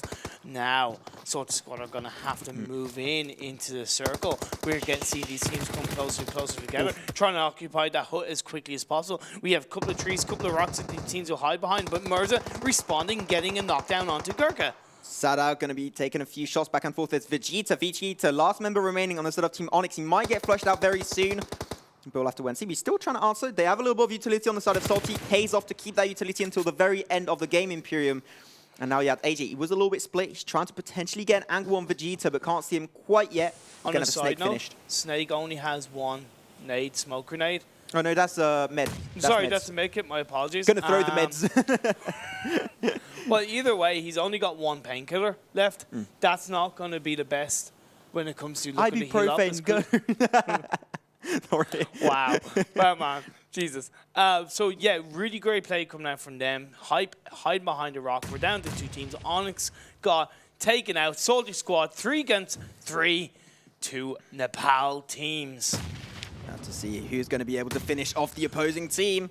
AJ still looking for that split. They were able to reach him back up SOLTISQUAD. That's a huge opportunity. They got a second life Joker for their side. But now the zone up against Hype. Gurkha trying to regen back up. I don't know what he's doing right there. Just chilling, taking a huge amount of tick damage from that blue zone. But he gets back to 75%. That's going to be Turtle. So normally going down, going to be knocked by the zone. Snake going to be the last member. Potentially able to do some good moves here. And still the zone is just sneaking his way on top of him. And AJ having a perfect angle of fire. Same for Pangmi. And they're just a little bit split. But look at that zone. Pangmi going to get knocked by the zone overall. Zone is just claiming life after life, Imperium. Oh, Snake, you can survive. You can do it. Get into that safe zone. Gurkha's managed to heal up, but he's having to run in. He's getting taken down. He's knocked down Pangmi. This is going to be a kill going over to SOLTISQUAD. Very close. Wasn't sure who had taken it. Great play by both teams. You know, because there were no compounds, you knew it was going to be a zone finish, and at the end of the day, SOLTISQUAD did come out on top. Congratulations to them. We mentioned, once again earlier, we want SOLTISQUAD to do some good moves. They were doing great in the group stage. Here on out, it wasn't that good. But now they redeemed themselves. So 1 chicken dinner gone away of the Nepal country. And they got 16 kills, Maxman. So it shows that they were not afraid to be aggressive. They were not afraid to really take down these teams and really push it to them. They were a little bit advantageous with the safe zones, of course. But when we look at other teams that even had better spots, Got to give credit to SOLTISQUAD. As a result, are up there, occupying first, 46 points going over to them. Hype, great finish with 26 points, 4 kills. OnyX getting third, finally a good result for themselves, 25 points. SNG 23, nice response. Nomad Warriors, a little bit consistent, but not as good as I know that they can pull out. 17 points. Trusted Process 6, Headshot 7th, and Camp to win 8th. I feel really sad for Trusted Process because they had really good positioning throughout the entire game, and once it's just they rotated out of compound and they had like 3 teams around them up north, east, and west, and it's just way too much. So it feels bad, man. Right, we're going to have a check at the Knights to 16th position. Quadcore again, twice in a row in 16th position. It's just, what's going on, Quadcore? Didn't you have your breakfast today? You're not feeling it right? Like, just something wrong today for them. And same for ELEMENTRIX. ELEMENTRIX, what's going on? No, because these are their overall standings. So this is not the finishing result from that game 2.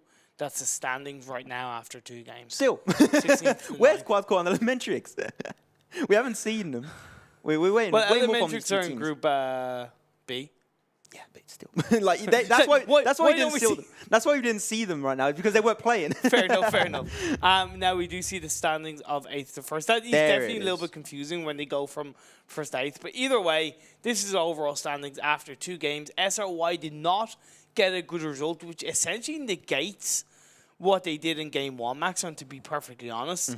Camp to win, okay result, but they're still quite a distance away from SRY.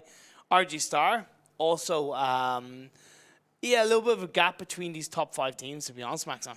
SNG also very, very close to taking over Team Rose. So they might be getting that 7th spot. Even actually probably the 6th spot, because Team OnyX is only 2 points ahead of Team Rose. They did overtake them then in this last game, so that's a huge move for Team OnyX overall. But SNG, they are potentially going to get in that top 5 very, very soon. So can't wait to see what they're going to be able to pull off in the 2 last games that are going to be on Erangel. Yeah, really good to see. Yeah, of course, Erangel last 2 games. You know, definitely a little bit disappointed with RG in that game, to be honest, Maxon. They occupied Saison. They were in the coast. When the circle did drastically shift to the mainland, they responded really quickly, and then it seemed to fall apart. Like I said, the camera wasn't panned around, so we didn't quite catch what had happened. The presumption is they lost against SNG. Not saying SNG aren't a bad team, but from what we had seen from the likes of RG and what we know they can do between group stage and semifinals, I did expect them to come out on top. I think we expected that. They didn't. Yeah. And they didn't even finish that highly up as well, because we saw these fantastic teams come out and position themselves from the south side, the likes of Nomad Warriors, the likes of Hype. They really took advantage of that situation. I think it's been really fun to see how these teams were able to rotate. Like, the rotations on this map, I think, is the best Sanhok game we've had so far over the course of like group stage and semi-finals. Probably one of the most intelligent and well played from these teams. So anyways, if you did unfortunately miss out the action that just unfolded, you just arrived, well, already RIP, and you can also redeem yourself. Go check out the link down below, clubopen.pubgmobile.com. You have all the standings on the favorite teams, all players right there. Go check it out. And what about if you're watching on YouTube, Twitch, or Facebook, Maxim? What do the people do? Tell us. If you see a big flashy button up there, you see a like or subscribe or a follow button, where you take your screen and just smash it. Okay, I wasn't sure. Smash! Thank you very much for that, Maxim. Of course, we still have 2 fantastic games to come in this PUBG Mobile Club Open. A lot of action to come. It's going to be Erangel. Really exciting to see what these teams are going to pull out. But don't go away. Have a break, and we'll see you guys in a couple of minutes.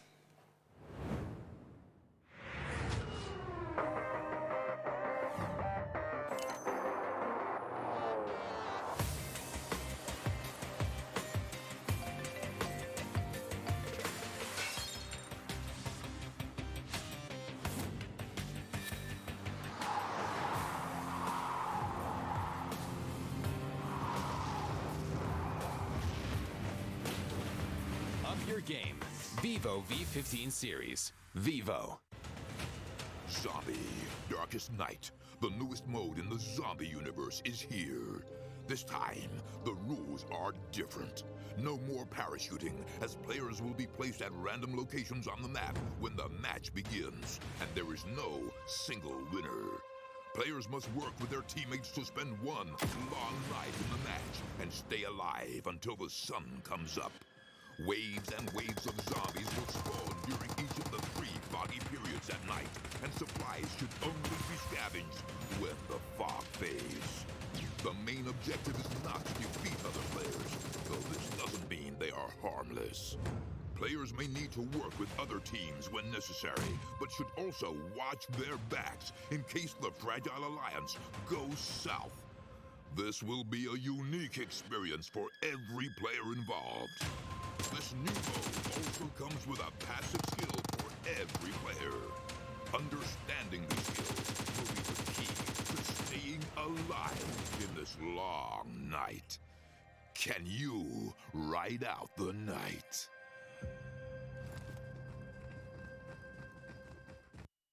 Do you play PUBG Mobile? Maybe you never run out of stamina. Maybe you're always aware of your surroundings. Maybe you're an amazing cook with the pan.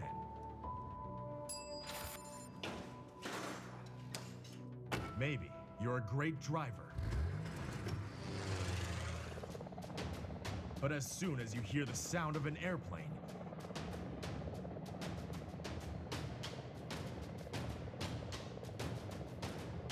you get into the zone.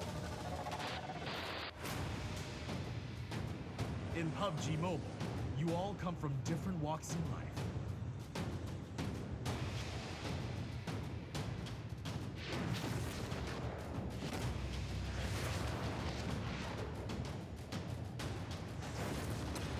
But you face the same dangers on the battleground.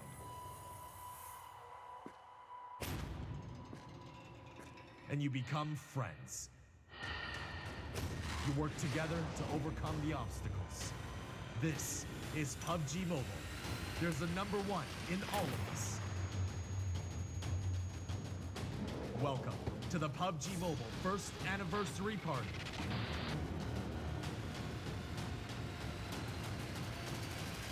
PUBG Mobile, be the one.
Play PUBG Mobile for free.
Hey, and welcome back to the PUBG Mobile Club Open. We're ready to jump into game number 3. Myself and Imperium, we're ready to bring you the action on Erangel. Yes, Erangel. Erangel. I keep saying Erangel. My French accent is too annoying. It's fine. Erangel. It's fine. Erangel. It's fine.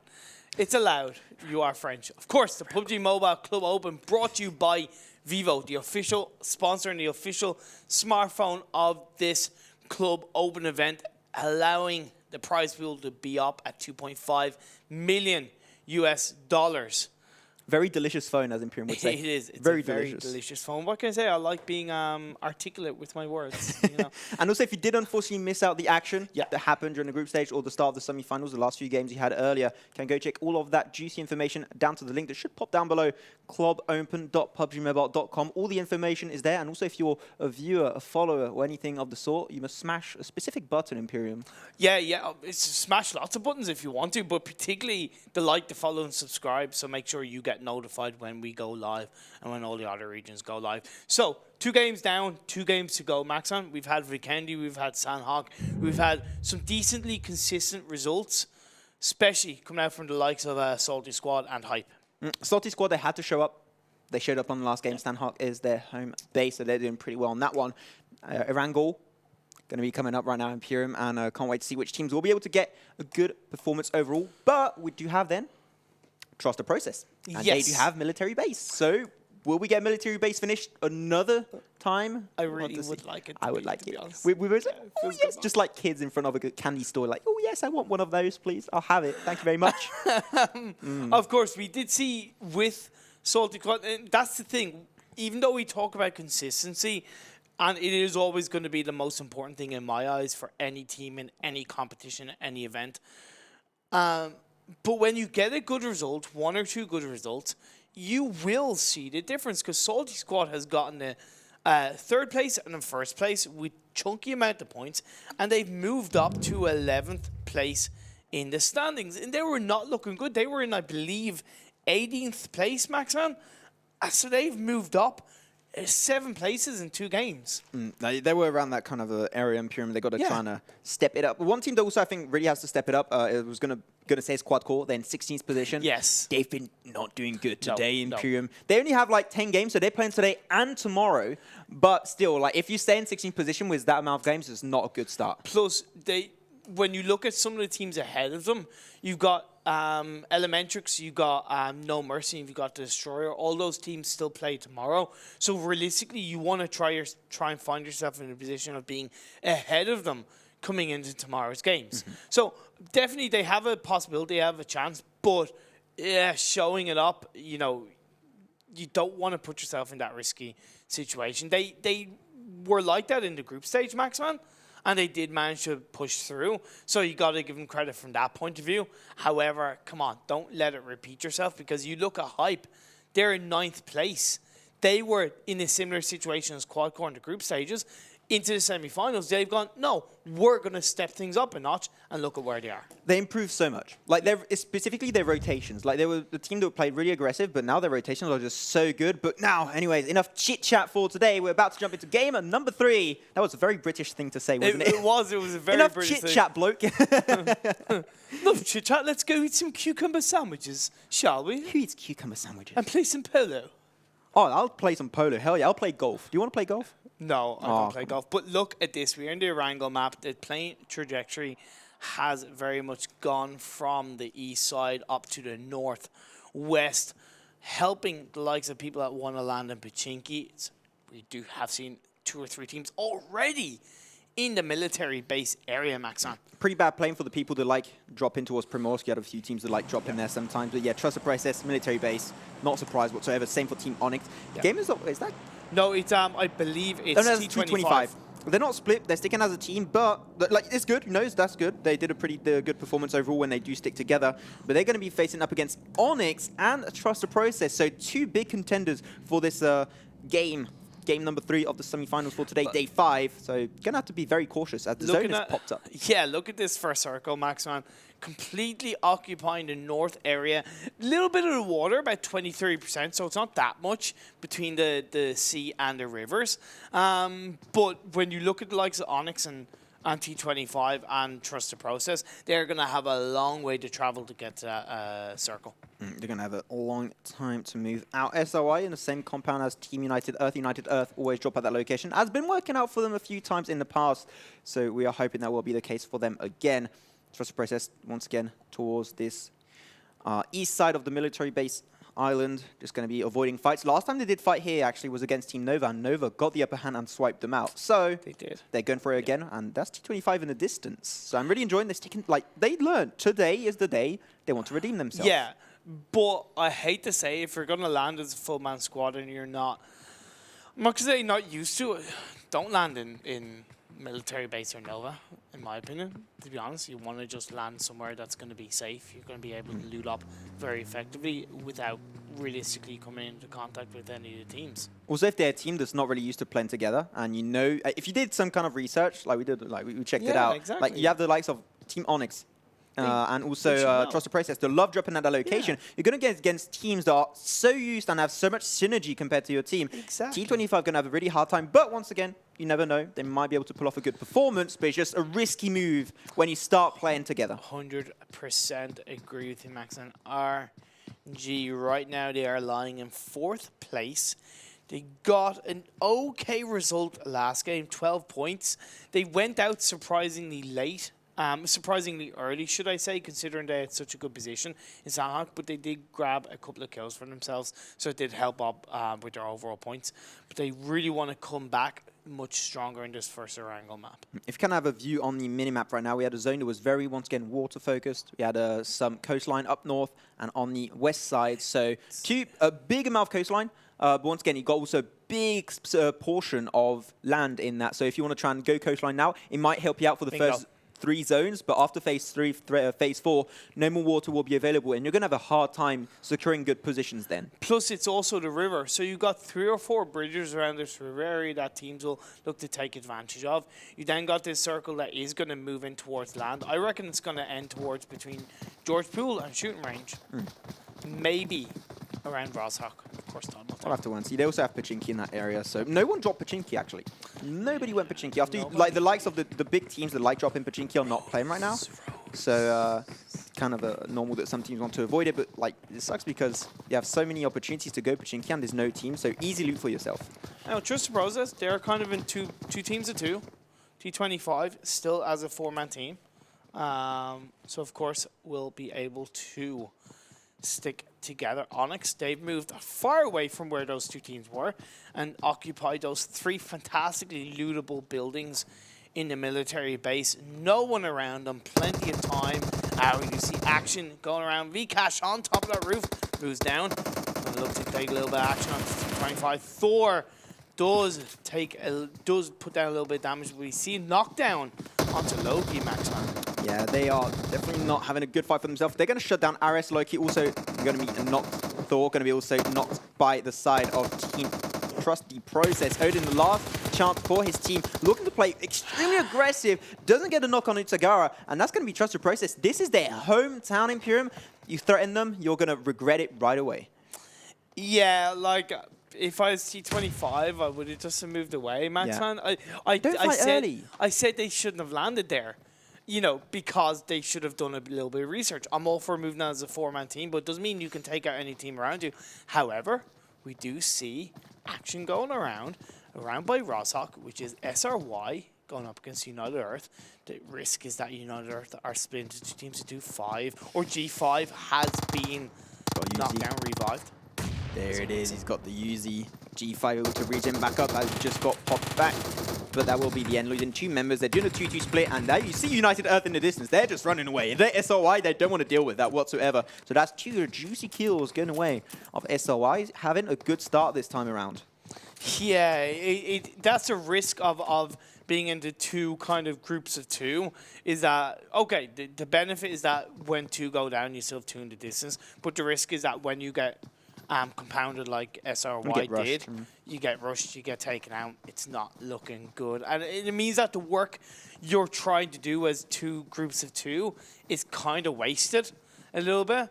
And And I would always say, if you're going to split up into 2 groups of 2, make sure you are quite close to each other. So in that buildings, you are kind of 2 in one building or 2 in 2 buildings and 2 in another 2 buildings. That's what I would always recommend. Seeing how United Earth were reacting to, I think they were still in the looting phase, and I think they just got out-looted by SOI. They looted way faster. They maybe did their research on United Earth and know they always drop out their location. So we're going to loot really fast and then look for the fight as soon as possible to catch off guard the members of United Earth, and it really worked out on this hospital area. That's going to be ShiNiGaMi balck.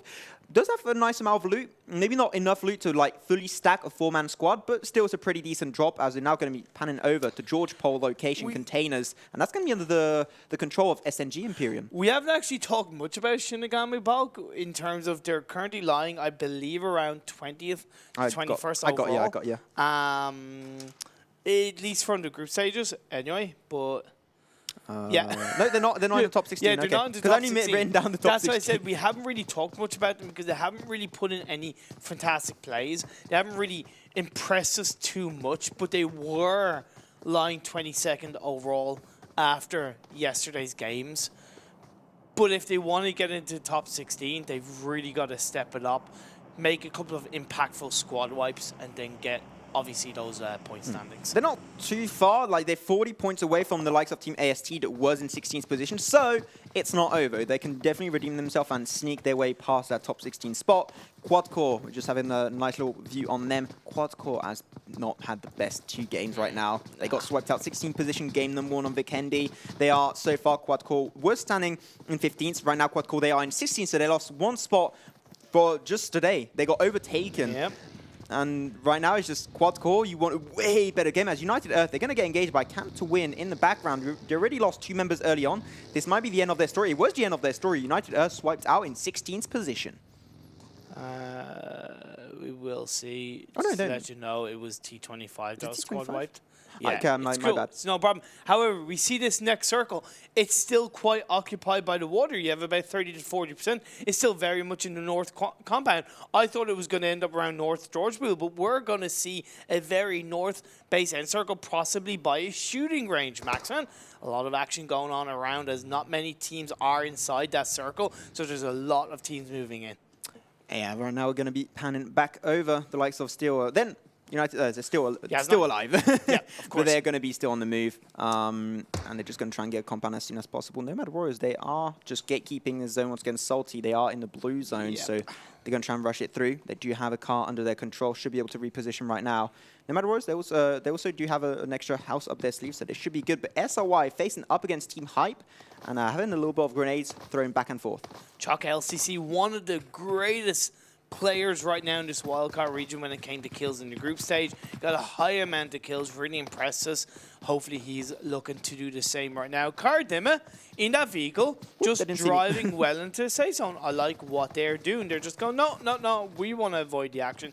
We want to get into a good position because we want to finish as high as possible. Still, SRY wanting to flank around. They're moving in away from this little hut, from this little compound. Alex is on the left-hand side. We do see Nixon along with SLC and Chalk LCC are looking to flank around. They're looking to get all angles on the Hype. Right now, a couple of shots being taken over. Let's see how Hype look to respond. They're a little bit grouped together. I fear about how they're going to react when it comes to grenades going out through those houses areas. They definitely need to gather all positions of views. Hype, they're just putting all of their forces in one very small location. Really enjoying what they're pulling off right now. They're playing super defensive. Even though they did get to the compound, I think that's okay to give away just that extra 2 houses over. Because now they're just all in the same house. If they get rushed, SOI might get flushed through by Team Hype. They have the information, they do have the high ground, but SOI slowly trying to make their way towards that location of Hype. And one thing to point out is Gurkha is on top of the roof. Interesting to see if SRY have any kind of position. The high ground, Gurkha with that grenade, is it going to connect onto Chalk LCC? No, it was a smoke. I thought it was a nade. My humble apologies. I find it interesting that he threw a smoke grenade into the room.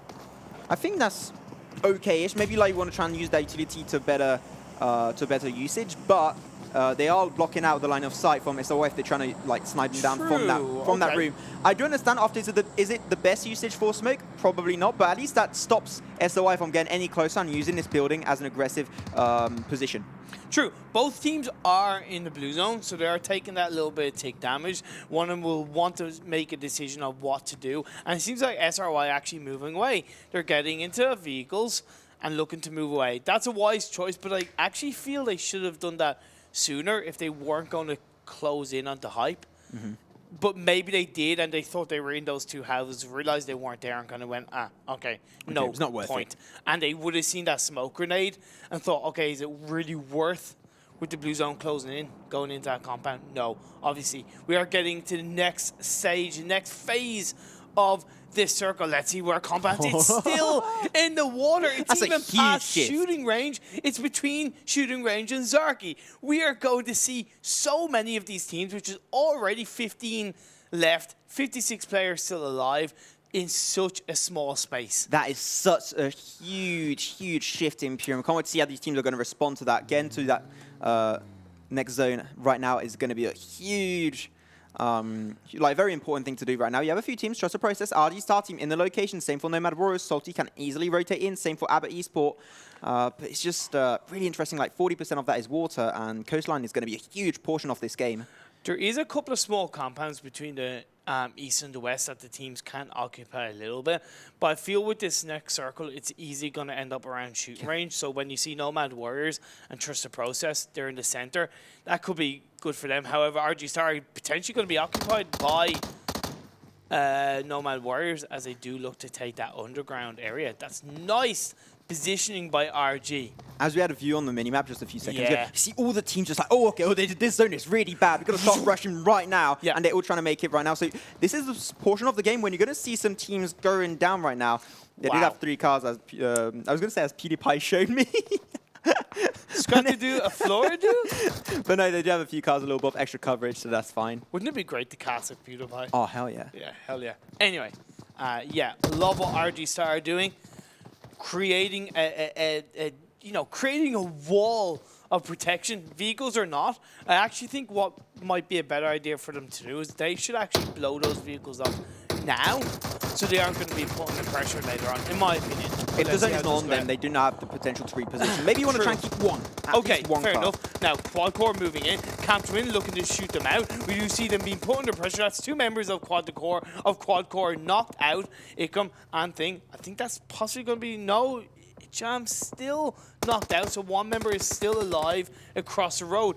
You are kind of going, what the hell just happened, Maxman? I'm frozen in place right now. Why would you get 3 members in 1 car and just rush it without any kind of information or not looking ahead? That's just a huge mistake on the side of Quadcore.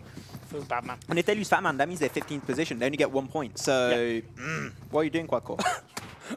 I'm gonna let you from out. Boy, as we do see, Fatman, he's in that hood, he's in that small compound. They know where he is. We do see a Molotov cocktail has been thrown out there, or it could be the fire from the vehicle. Either way, Fatman can do absolutely nothing. We're seeing OnyX on top of that hill, facing hassle from potentially ABBA Esports. And, yeah, just ABBA Esports, actually, because they're split up. And we have also Nomad Warriors in the background, so going to be interesting to see how that works out. Cam to win. They do not have a compound, just a little bit of that lip of a heel they can work with, and seem like they want to reposition, just leave, which I do understand. They're also out of the zone, so this fight will be ending in like towards a minute, 2 minutes. OnyX, though, as you mentioned, being clashing with back and forth with Team ABBA Esport, losing one of their members overall. ABBA just still looking to play really aggressive against Team OnyX. They are 4 members strong, and they have EOS just slowly lurking his way up on the lip of that mountain towards Vegeta. They do. But they've still got to be a little bit careful, because I'd like to see Sanhok, Sabri, and MK Gun kind of be a little bit closer to the yachts while still flanking around. You've got to be careful. Camp to win, jumping onto SRY in that vehicle. 2 vehicles strong. Disconnect being chunked out a little bit, but trying to get those shots on, not quite connecting. Okay, so here SRY, the same move as Quadcore, but they don't lose anyone. Lucky, but would not recommend to do that move. Okay, just don't do that SOI. Just be very careful. At least they got 2 cars. If they lost a car, they would have still had 2 members remaining. Okay, go on. Yeah, he's going for it. From a distance. Forcing Wolf and Vegeta to move around, but Wolf Sorry, Vegeta gets knocked down. However, MK Gun also gets knocked down by Wolf. It's a response. It's the last member of OnyX. Let's see Abra, Sana, but Sana's getting knocked down. Is it going to be 1v3? Is it going to be Sabri 1v1? Yes, it's just going, help me. He's giving the info. Help me, Wolf. He is giving the information right now. Sabri looking to... Stop. Well, Stop okay. It's like, get off me, kid. Get off me. But now Sabri's on his own. He's actually running away from his Maxon. He's respecting what Wolf can do. He hears the car. He hears the car. He goes for it. Perfect. There it is. That's a big mistake coming out from Abbott eSport. gosh. That's a 1v4 actually. It was not. That was 1v4 move coming out from Lonely Wolf. He's doing an insane amount of work for Team OnyX, and they are getting above 14th position, 15th position overall, going over to Abbott eSport. What a mistake. Why would you get in the vehicle like that? Yes, you get a bit of protection, but you're so slow on acceleration. You know, he had the hillside. He could have just ran off into the safe zone and he would have been far better protected. Even if he had it proned his way there, that would have been a much wiser choice. However, we are getting much further into this game. 70.5 minutes, 13 teams, 38 players alive, SNG and Trust the Process going at each other on the coastline. SNG going to be falling, not to his desk quite yet, but Vcash is playing solo. His team is just not really willing to play aggressive with him. Going to get Cassava down, and now Vcash is going to get knocked and potentially killed. His team is just way too far away. Might be willing to reposition right now, but I don't know what Vcash was doing so far from his team to play aggressive instead of scouting.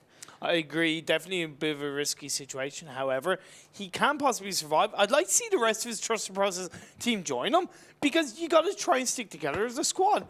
So definitely, in my opinion, not the best choice. It's like, it's just Vcash. He's fine. He'll make it out. But yeah, come to win. In the middle of this open area, they're going to get KharDimaghh knocked down. That's going to be actually for Nomad Warriors. They flush it out too. They're going to be doing a really good amount of work. KharDimaghh, they're going to get now in 14th position. Feels bad, man. But Cam to win. Using a lot of utility this early on in the game, that's going to come back and bite them right back where I think later on in the game.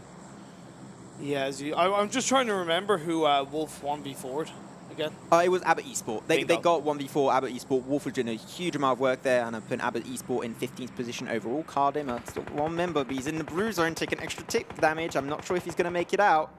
Might be deleted. However, we're going to see this land closing in. It is very much in the fields of Athenry. Not really the fields of Athenry because that's in Ireland.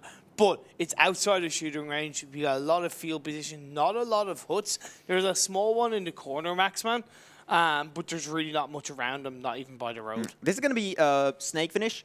I'm looking. Is there still some members of SNG? There is a member of SNG. This is the kind of game they are looking for. One thing to point out. You've got a loot crate inside the safe zone. Not only is that, and I heard this on PL yesterday, one thing the teams can actually use that for is not only to pick up loot, but to actually use that as protection. So really that would be a good idea coming out from any of these teams. Of course, it's a risky situation. You've got to make sure all positions are make covered. it back up? As Hype Nixon going on to RG aim locker. Snake then gets another knockdown onto RG. RG were looking so strong, but you got Hype covering all positions of view, all fields of view, and they're looking to squad wipe RG, Maxan. Hype, that was perfect. They had some hits up, down the south, on the west, and one member just playing extremely aggressive, forcing them out of that coverage. And Hype clearing out RGStarTeam. That's a huge upset in this third game of the day. Now, Hype, they're picking another fight, going to get third man party by Trust the Process, hit from behind by ShiNiGaMi, balking Pure. Oh, this is not looking good for them, and that's going to be SOI securing another juicy kill going their way. Yeah, but now Hype are still with grenade 3 players. Sugar. Oh, no, smoke, okay. Okay, that was a huge disappointment if I've ever heard one. They're nearly as big of a disappointment as I am. What?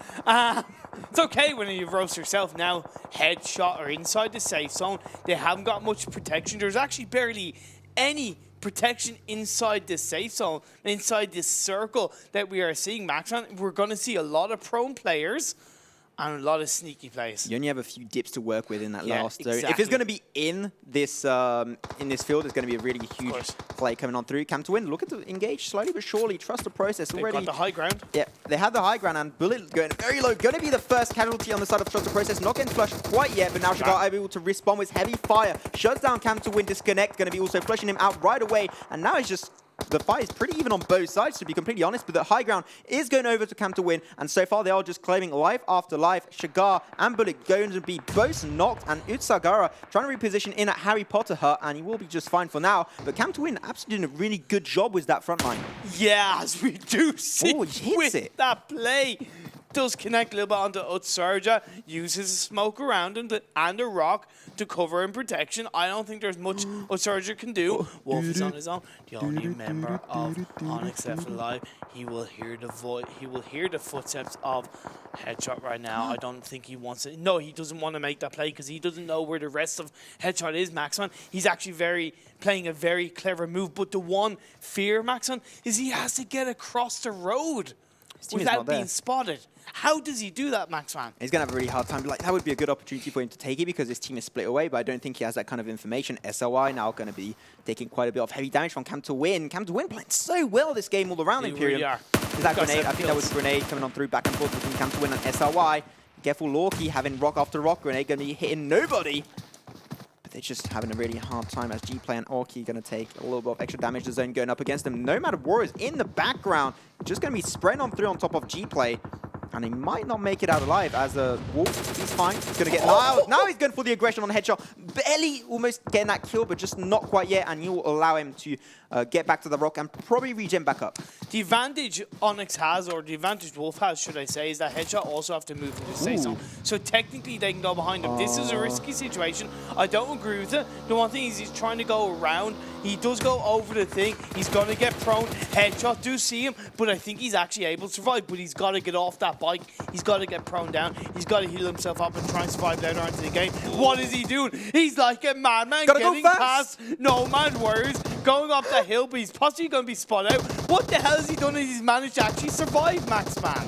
Oh my god. The Sonic of PUBG Mobile. It's Wolf. But right now, SOI going to be pulling that trigger on Trust the Price. That's going to be swiped out. 6th position overall going their way. Look at Chopper. He's just chilling in the middle of that open field Imperium with Nomad Warriors just around the corner. Same for Team Headshot and United Earth. SOI having a high ground, having a really good position to work with to potentially take their second chicken dinner today.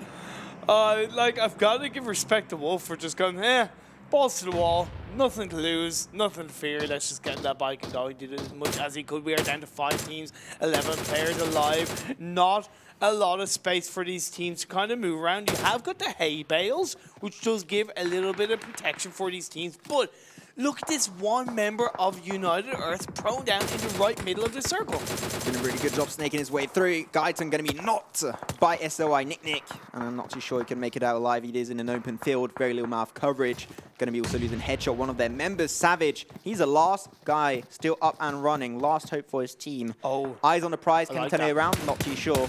But now look at that. That's going to be Nomad Warriors losing another member. They have the information on Chopper. And Nick doing a huge amount of work with that M4. Just spraying from a distance. Very steady, very stable weapon. Really reliable. And that's going to be the end of ShiNiGaMi balck's adventure. Yeah, great play coming out from both SRY and Nixon in particular. We are getting closer to this safe zone. The circle has moved in, Maxon. The fear is that SRY do have to move in, so they've got to be careful. But the one benefit is that a lot of the players that are inside the circle are quite low on health and resources. SRY just sticking together. The zone is moving up against them, so maybe the likes of Team Headshot can turn it around as we have 4 teams available all around the board. Team Headshot, United Earth in the dead center with members in the front, in the back, and on his right. Nomad Warriors having Nicola, the last member remaining. SOI trying to use their utility right now to make it towards that open field, trying to get into that snake in position. It's going to have a little bit of time. We've got 3-2-1-1 when it comes to the players left. They're rushing. Teams. That's a good thing. They have to rush.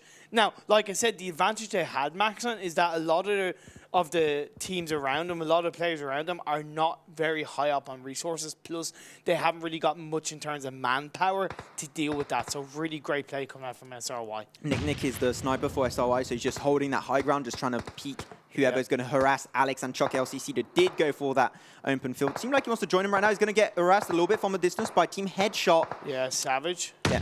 Trying to get a couple of shots off. Chuck LCC. He's prone down. Alex is also prone down. A couple of grenades being thrown out. But Alex does spot. No, it's actually Nixon does get spotted.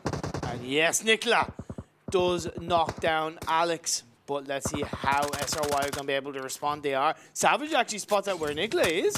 He's probably going to help SRY get that kill onto Nicola.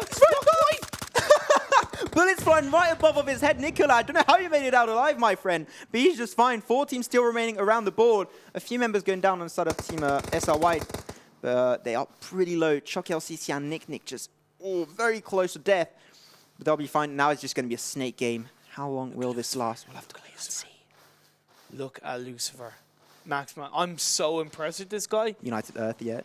Like, he stayed quiet, staying prone, hasn't moved an inch, kept as far down into the hay bales as possible, far into the grass as possible. We're down to 3 teams, 5 players alive. I feel this is going to be a bit of a kind of I wouldn't say a disappointing ending, but we're going to see a very kind of deflated ending, where I actually think that unless we see Savage being spotted clearly by SRY, that SRY are not going to they're not going to look to engage unless they really see a side. Passive. Oh, Nick gets the upper hand on Team Headshot. Nicely done. That's going to be 3rd position going over for Team 4th position. Sorry, now 3 teams remaining. Headshot is still up and running. So no, it was Nomad Warriors. They lost Nicola earlier, and now United Earth still. He's just taking his time. All of these players in the wheat, ready to yeet that bread. And they gets a few information. Once again, it is 3rd person point of view. And Savage can potentially see that, but look at that. Lucifer, he's not scared to take that fight on SOY. Chuck LCC, can he get that kill? He's going to get responded instantly in Pure. Now, this is turned into a 1v1, potentially a 2v1, and he's going to try and regen back up Chuck LCC. If Savage has the opportunity, he should potentially pull the trigger right now, but I think he's just not ready to do so. He's only got a level 1 military vest. Ooh. He hasn't got much in terms of health. Chuck LCC managed being protected, but he was used as bait, and SRY get that match finish. And quite a heavy amount of kills. Okay, that is why they got 8, 9, 10, 11, 12, 13, 14, 15, 16. Okay. Hey, it took me a little bit of time to count, okay? Okay. But yeah, they got 16 kills all around the board. SOI getting their 2nd chicken dinner of the day. And they are doing it in style as they got a really nice finish. Even though the positioning they had, it was going to be a little bit complicated. They had to rush away from that lip of the mountain and get into the field. They used all their utility for that one move, and that was really worth it. Yeah, the only thing about, on a side note, about United Earth finishing 3rd, Maxim, is that they got 0 kills. I suppose from where they're standing in the overall positions, it's a really good result, but you always would much prefer to see these teams that occupy the top 5 getting a number of kills. Like even Headshot got 4 kills in their favor. Nomad Warriors, who finished in 4th, they got 6 kills. As we do see the results from this game, 46 points for SRY. Very juicy amount for themselves. Moving down. Headshot 2nd, Trusted Process 3rd, Warriors 4th, United Earth 5th, and OnyX 6th. Trusted Process actually got 6th position in the overall placement points, and they got 11 kills. They really caught them back up. They get 1 extra point ahead of Nomad Warriors. So really good performance from Trusted Process in terms of aggressive plays. After they did unfortunately not get to those defensive positions as fast as they would have liked, and they got out-traded, and also 3rd man partied at some point. But Trusted Process did a really good job with what was given to them, got a bunch of kills, and they redeemed themselves. Again, overall in terms of specifically speaking of points, they got 3rd position, which is great. Yeah, but I kind of feel, hey, look, I'm going to be the advocate of the devil? Devil's advocate and go, they need to do better. They're playing the devil's advocate, they need to do better. They need to pull out an SRY, they need to pull out a SOLTISQUAD in terms of getting that finish, getting a high amount of kills. Kills are great and all that jazz, helps them, but if you're not balancing that with a high-end result, with a top 4, top 3 finish, you're kind of negating the work you've done throughout the game. That's, you know, the reason why I'm being harsh like that is because we're getting to the end of the semifinals. We're getting into regional stages. We're getting to the point where it's only going to be 1 team representing the wildcard region in the global finals. So I'm going to be a bit harsher for these teams. Step up or step out. Yeah, exactly. Also, like, you want to try and make it to the regional finals, and if you didn't know, make it to the regional finals, you're automatically picked to participate in the full split. So even more action if they can make it through. So it's going to be like a lot, like the stakes are high. I can just say that. Also, if you did unfortunately miss out the information or the matches that happened a few weeks ago, you want to check what happened, you can go check out the link down below, clubopen.pubgmobile.com. All the juicy information is over there if you want to go and check it out. Yeah, of course. And before we go to a quick break, while you are watching us on whether it's Twitch, YouTube, or Facebook, please hit that like, follow, and subscribe. Get notified when we go live. Yeah, we'll be ready to come back in just a few short minutes for the PUBG Mobile Club Open. Once again, brought to you through the power of Vivo, the official sponsor and smartphone of this split.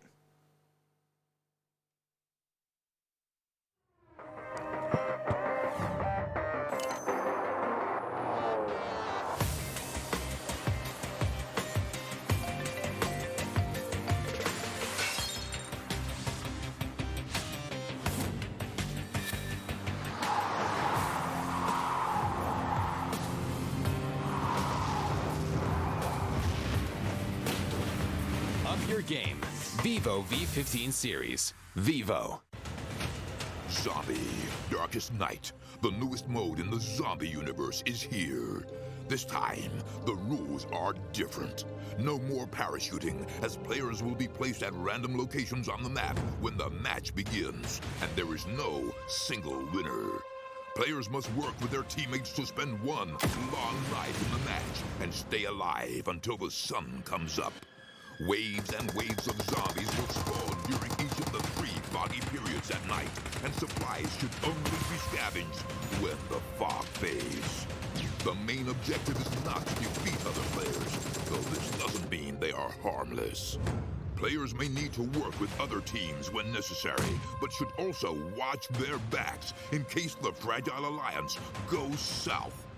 This will be a unique experience for every player involved. This new mode also comes with a passive skill for every player.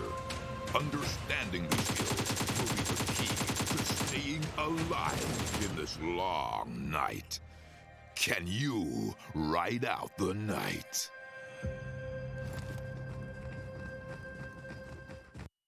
Do you play PUBG Mobile? Maybe you never run out of stamina. Maybe you're always aware of your surroundings. Maybe you're an amazing cook with the pan.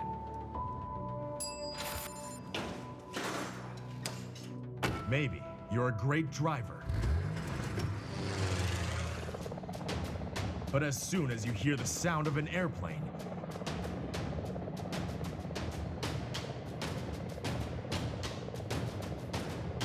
you get into the zone.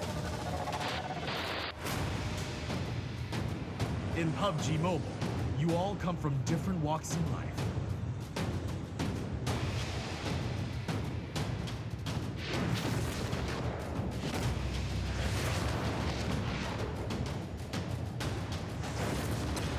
But you face the same dangers on the battleground.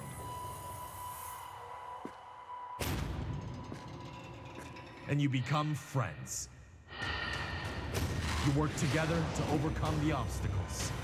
This is PUBG Mobile. There's a number 1 in all of us.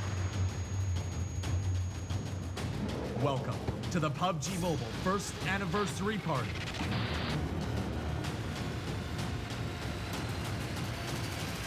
PUBG Mobile, be the one.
PUBG Mobile for free.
Welcome to the PUBG Mobile Club Open. I am Imperium. This is Maxan.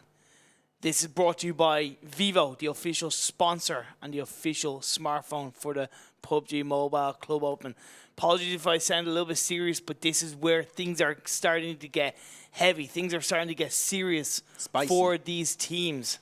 We are into the last game of today, the last game for Group A to have a huge impact on their overall standings, Maxon. As you see on your screen, we're about to jump into Erangel for game number 20.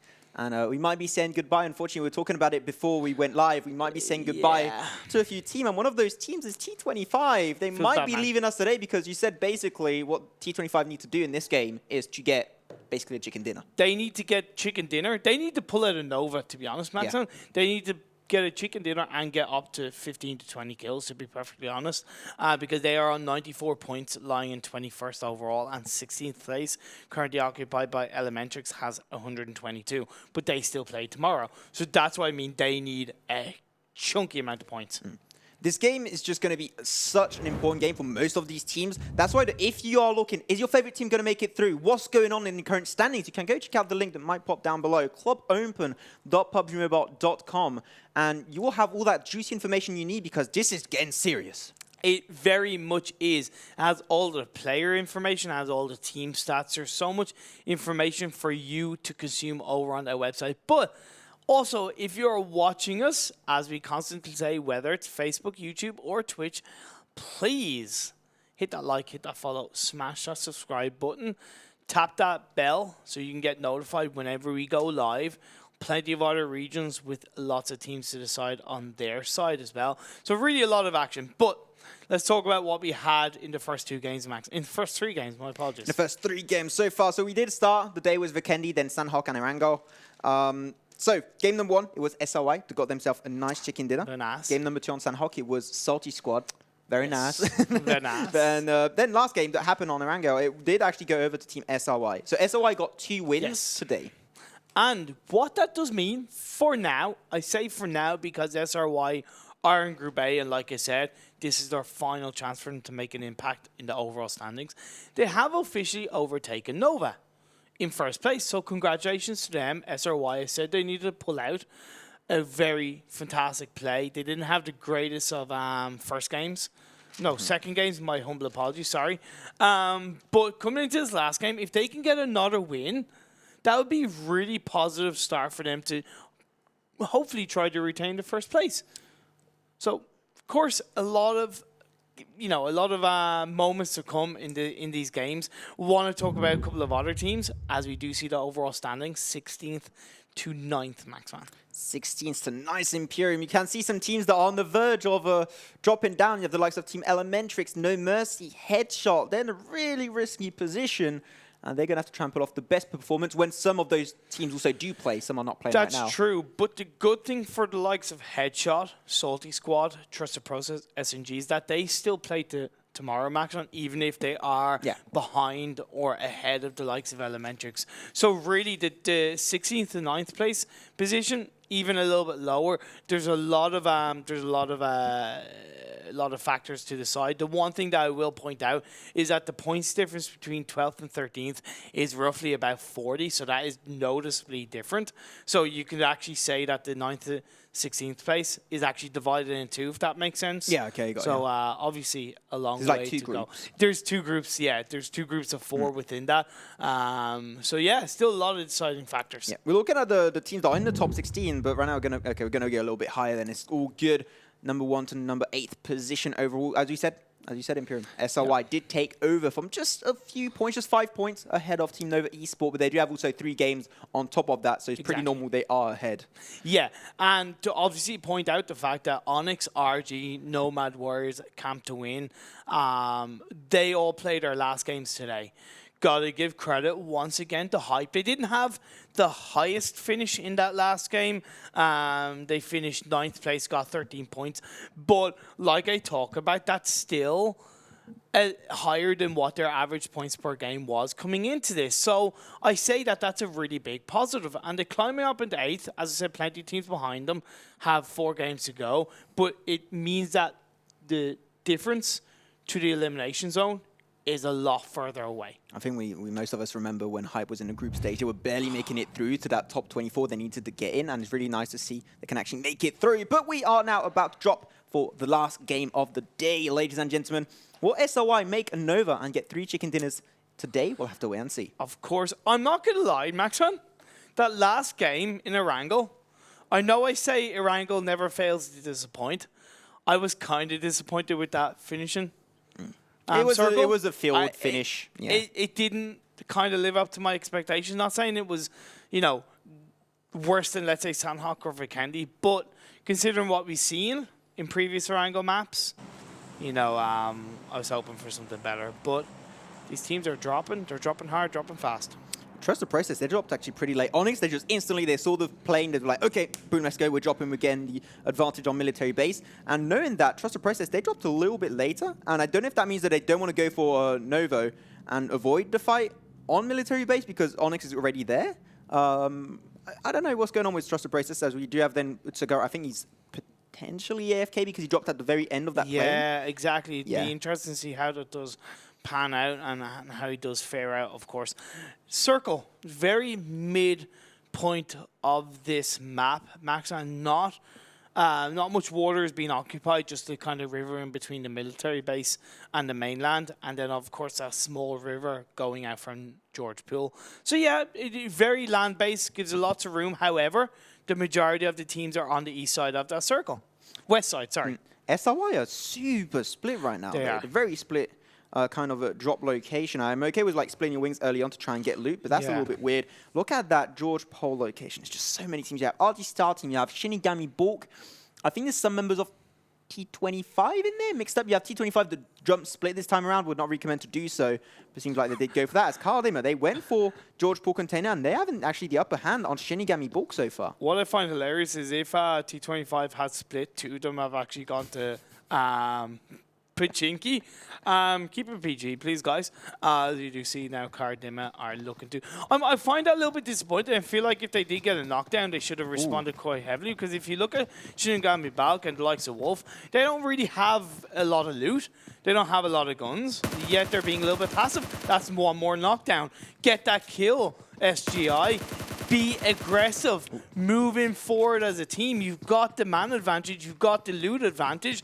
Close in before you allow KharDimaghh to loot back up. Both teams are pretty well looted too. They can actually just pick a fight, not tier 3 loot quite yet, but they can actually get a few blows look back how and forth. far away Eagle Eye weird. Shot is. You've only got Emperor, you've only got Death Shadow. Yes, their position is actually pretty decent, but it's essentially 4v2. Yeah, it's just not really good drop location for KharDimaghh. Like, they don't drop usually on George Pole either, so maybe they're just not used to it. You have a flank coming on through potentially. Yeah, potentially. But like, I think, well, yeah, if Wolf just had the information, was once again TPP saw him, so now they're just going to be having a little bit of split forces.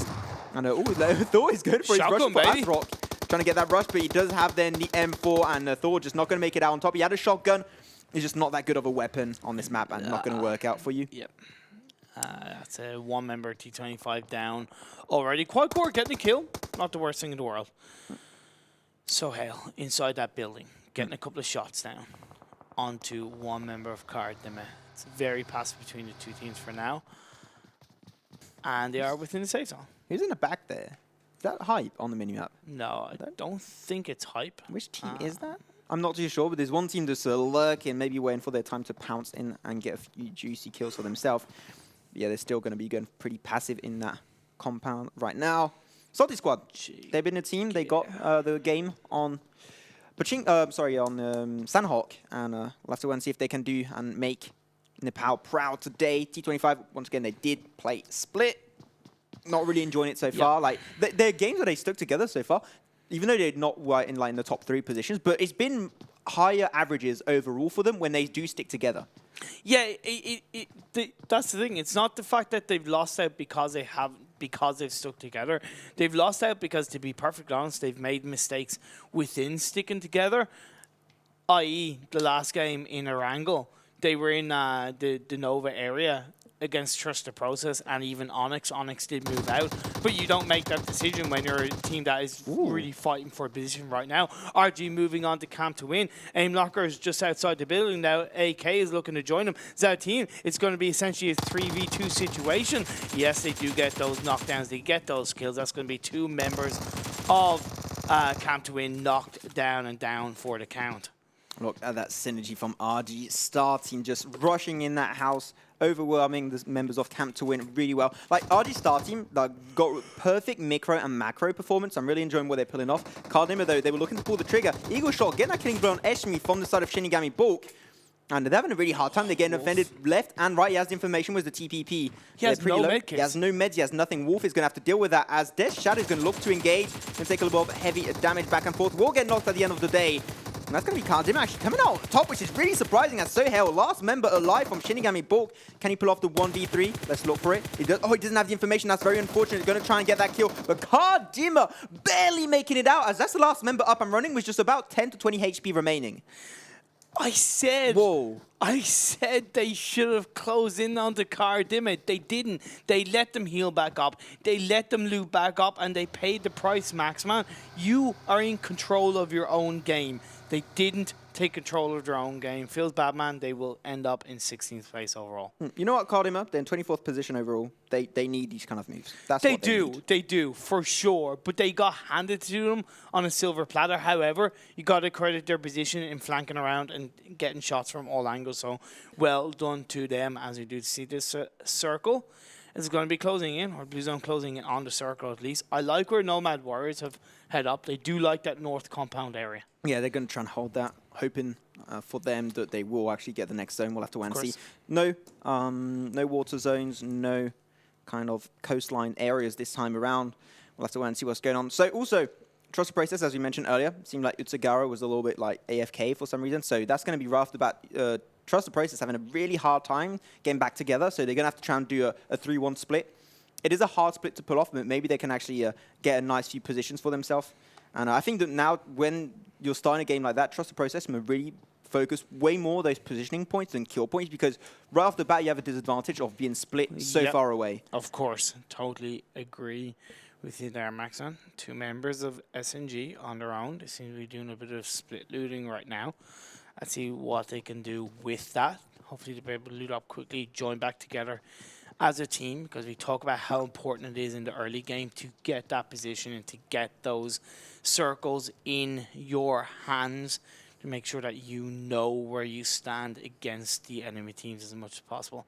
2 members T25 just proning around, trying to get a bit of a view onto SOLTISQUAD. I don't think they're looking to attack, but if they can get as much information on where SOLTISQUAD are, but also where they're potentially heading, they can then go the opposite direction. Most of the time when T25 do actually do a split strat, they avoid as many fights as possible, only take the fights when they know they can overwhelm. So they're just going to avoid the fight in PUBGMOBILE, probably. They also got a pretty nice amount of loot. So if they can get a big amount of utility, get to the late game, it's going to really pay off to keep that utility. So T25, really good position to drop in if you want to try and get as much loot and then just bail out and avoid all fights.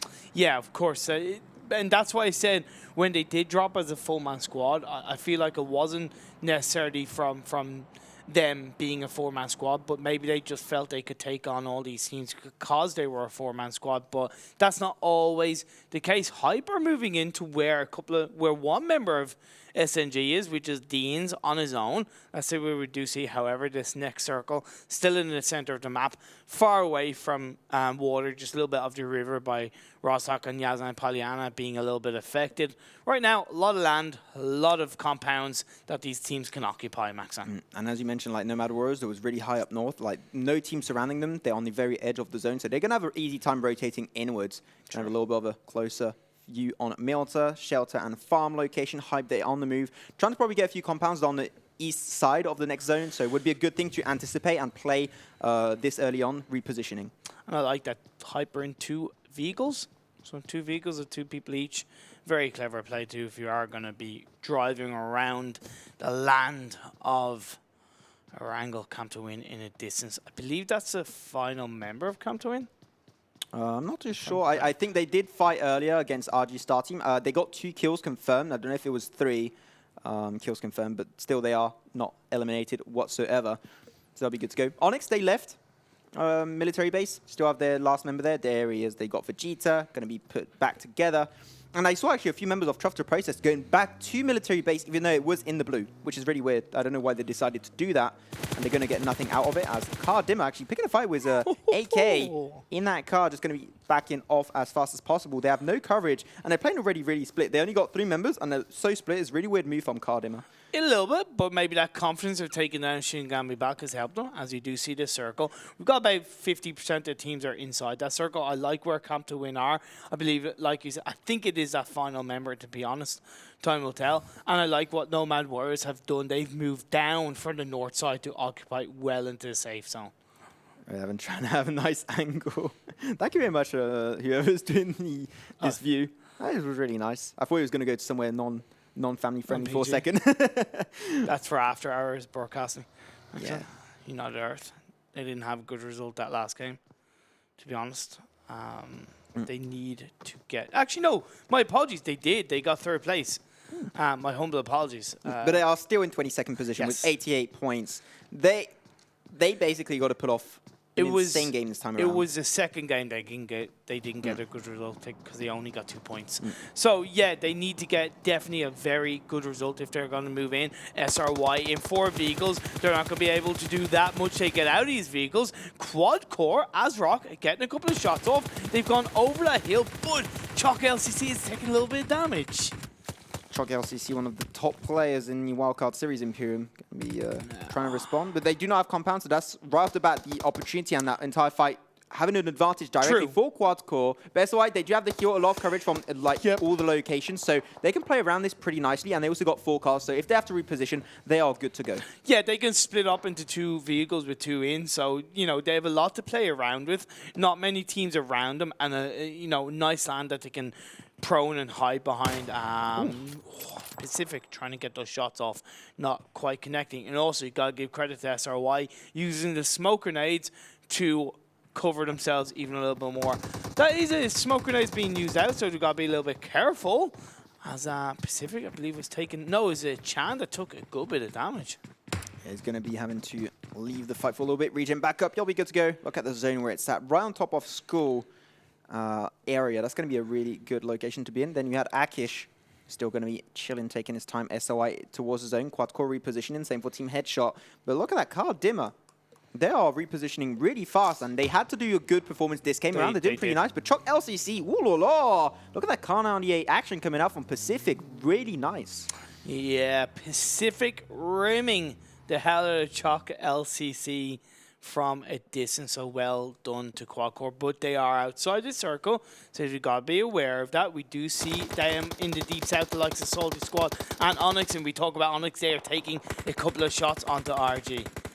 Yeah, RG is still a little bit split right now. It's pretty interesting what they're trying to pull off. OnyX, they just left military base. They're coming out from the south kind of area.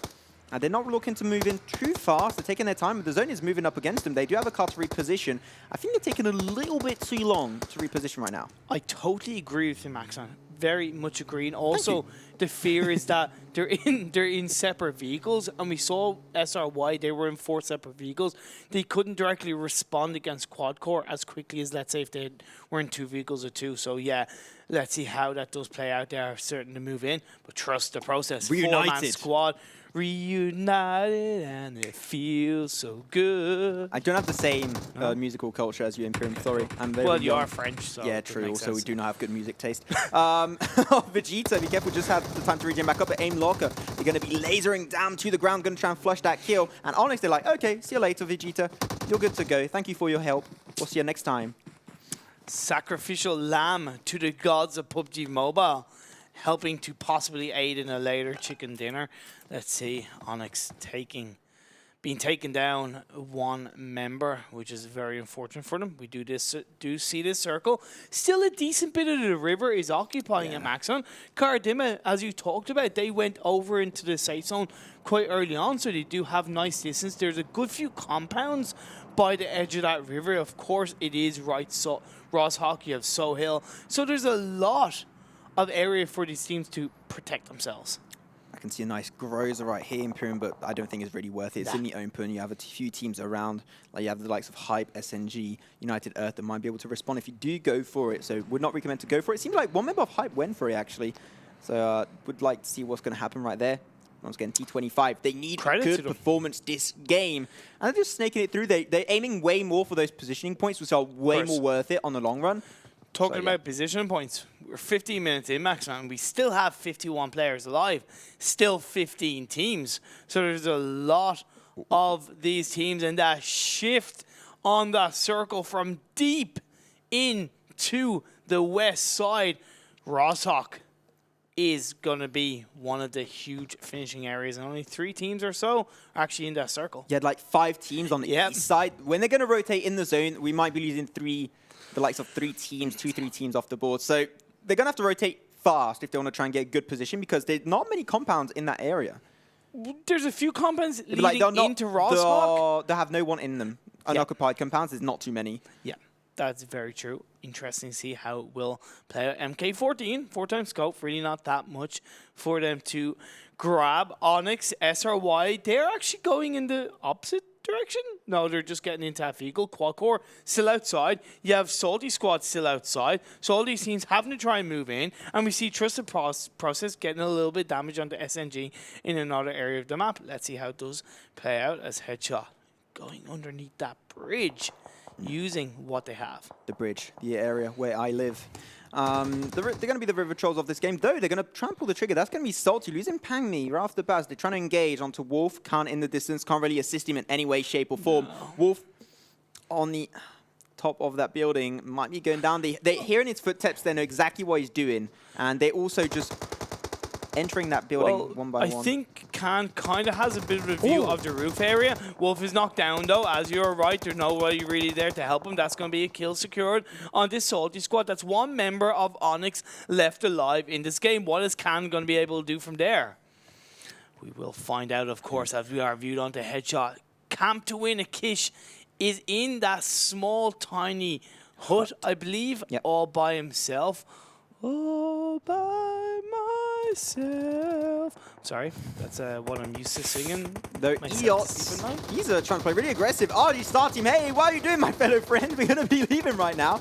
Okay, AK trying to help out, trying to get that killing blow potential on EOS. Really interesting move. He does get that kill. Nicely done. Not going to flush it quite yet, taking his time. But look at that Quadcore. They do not have any kind of protection, and they're just trying to take everyone down surrounding them, but like, they're in a bad spot because look at that. East, west, and south, they have team members everywhere. I want to know how AK survived that. If it wasn't for that member of Alba Esports, he would have been absolutely roasted with those bullets. However, he's managed to survive. He's on the cover of the hill. I wouldn't be surprised if he gets a couple of shots on the Quadcore. However, Quadcore are going to turn his attention. He's looking to get those headshots. AK is trying to just get the perfect shot off. Just only his head is kind of in view, so it's not much of a body for Quad to get shots off onto. So, but they've got multiple angles, Maxon. Abo just having one member rushing on through. Hey, what's up, guys? Not going to be shut down. I do believe Nomad Warriors trying to respond with heavy fire. Not going to be working out.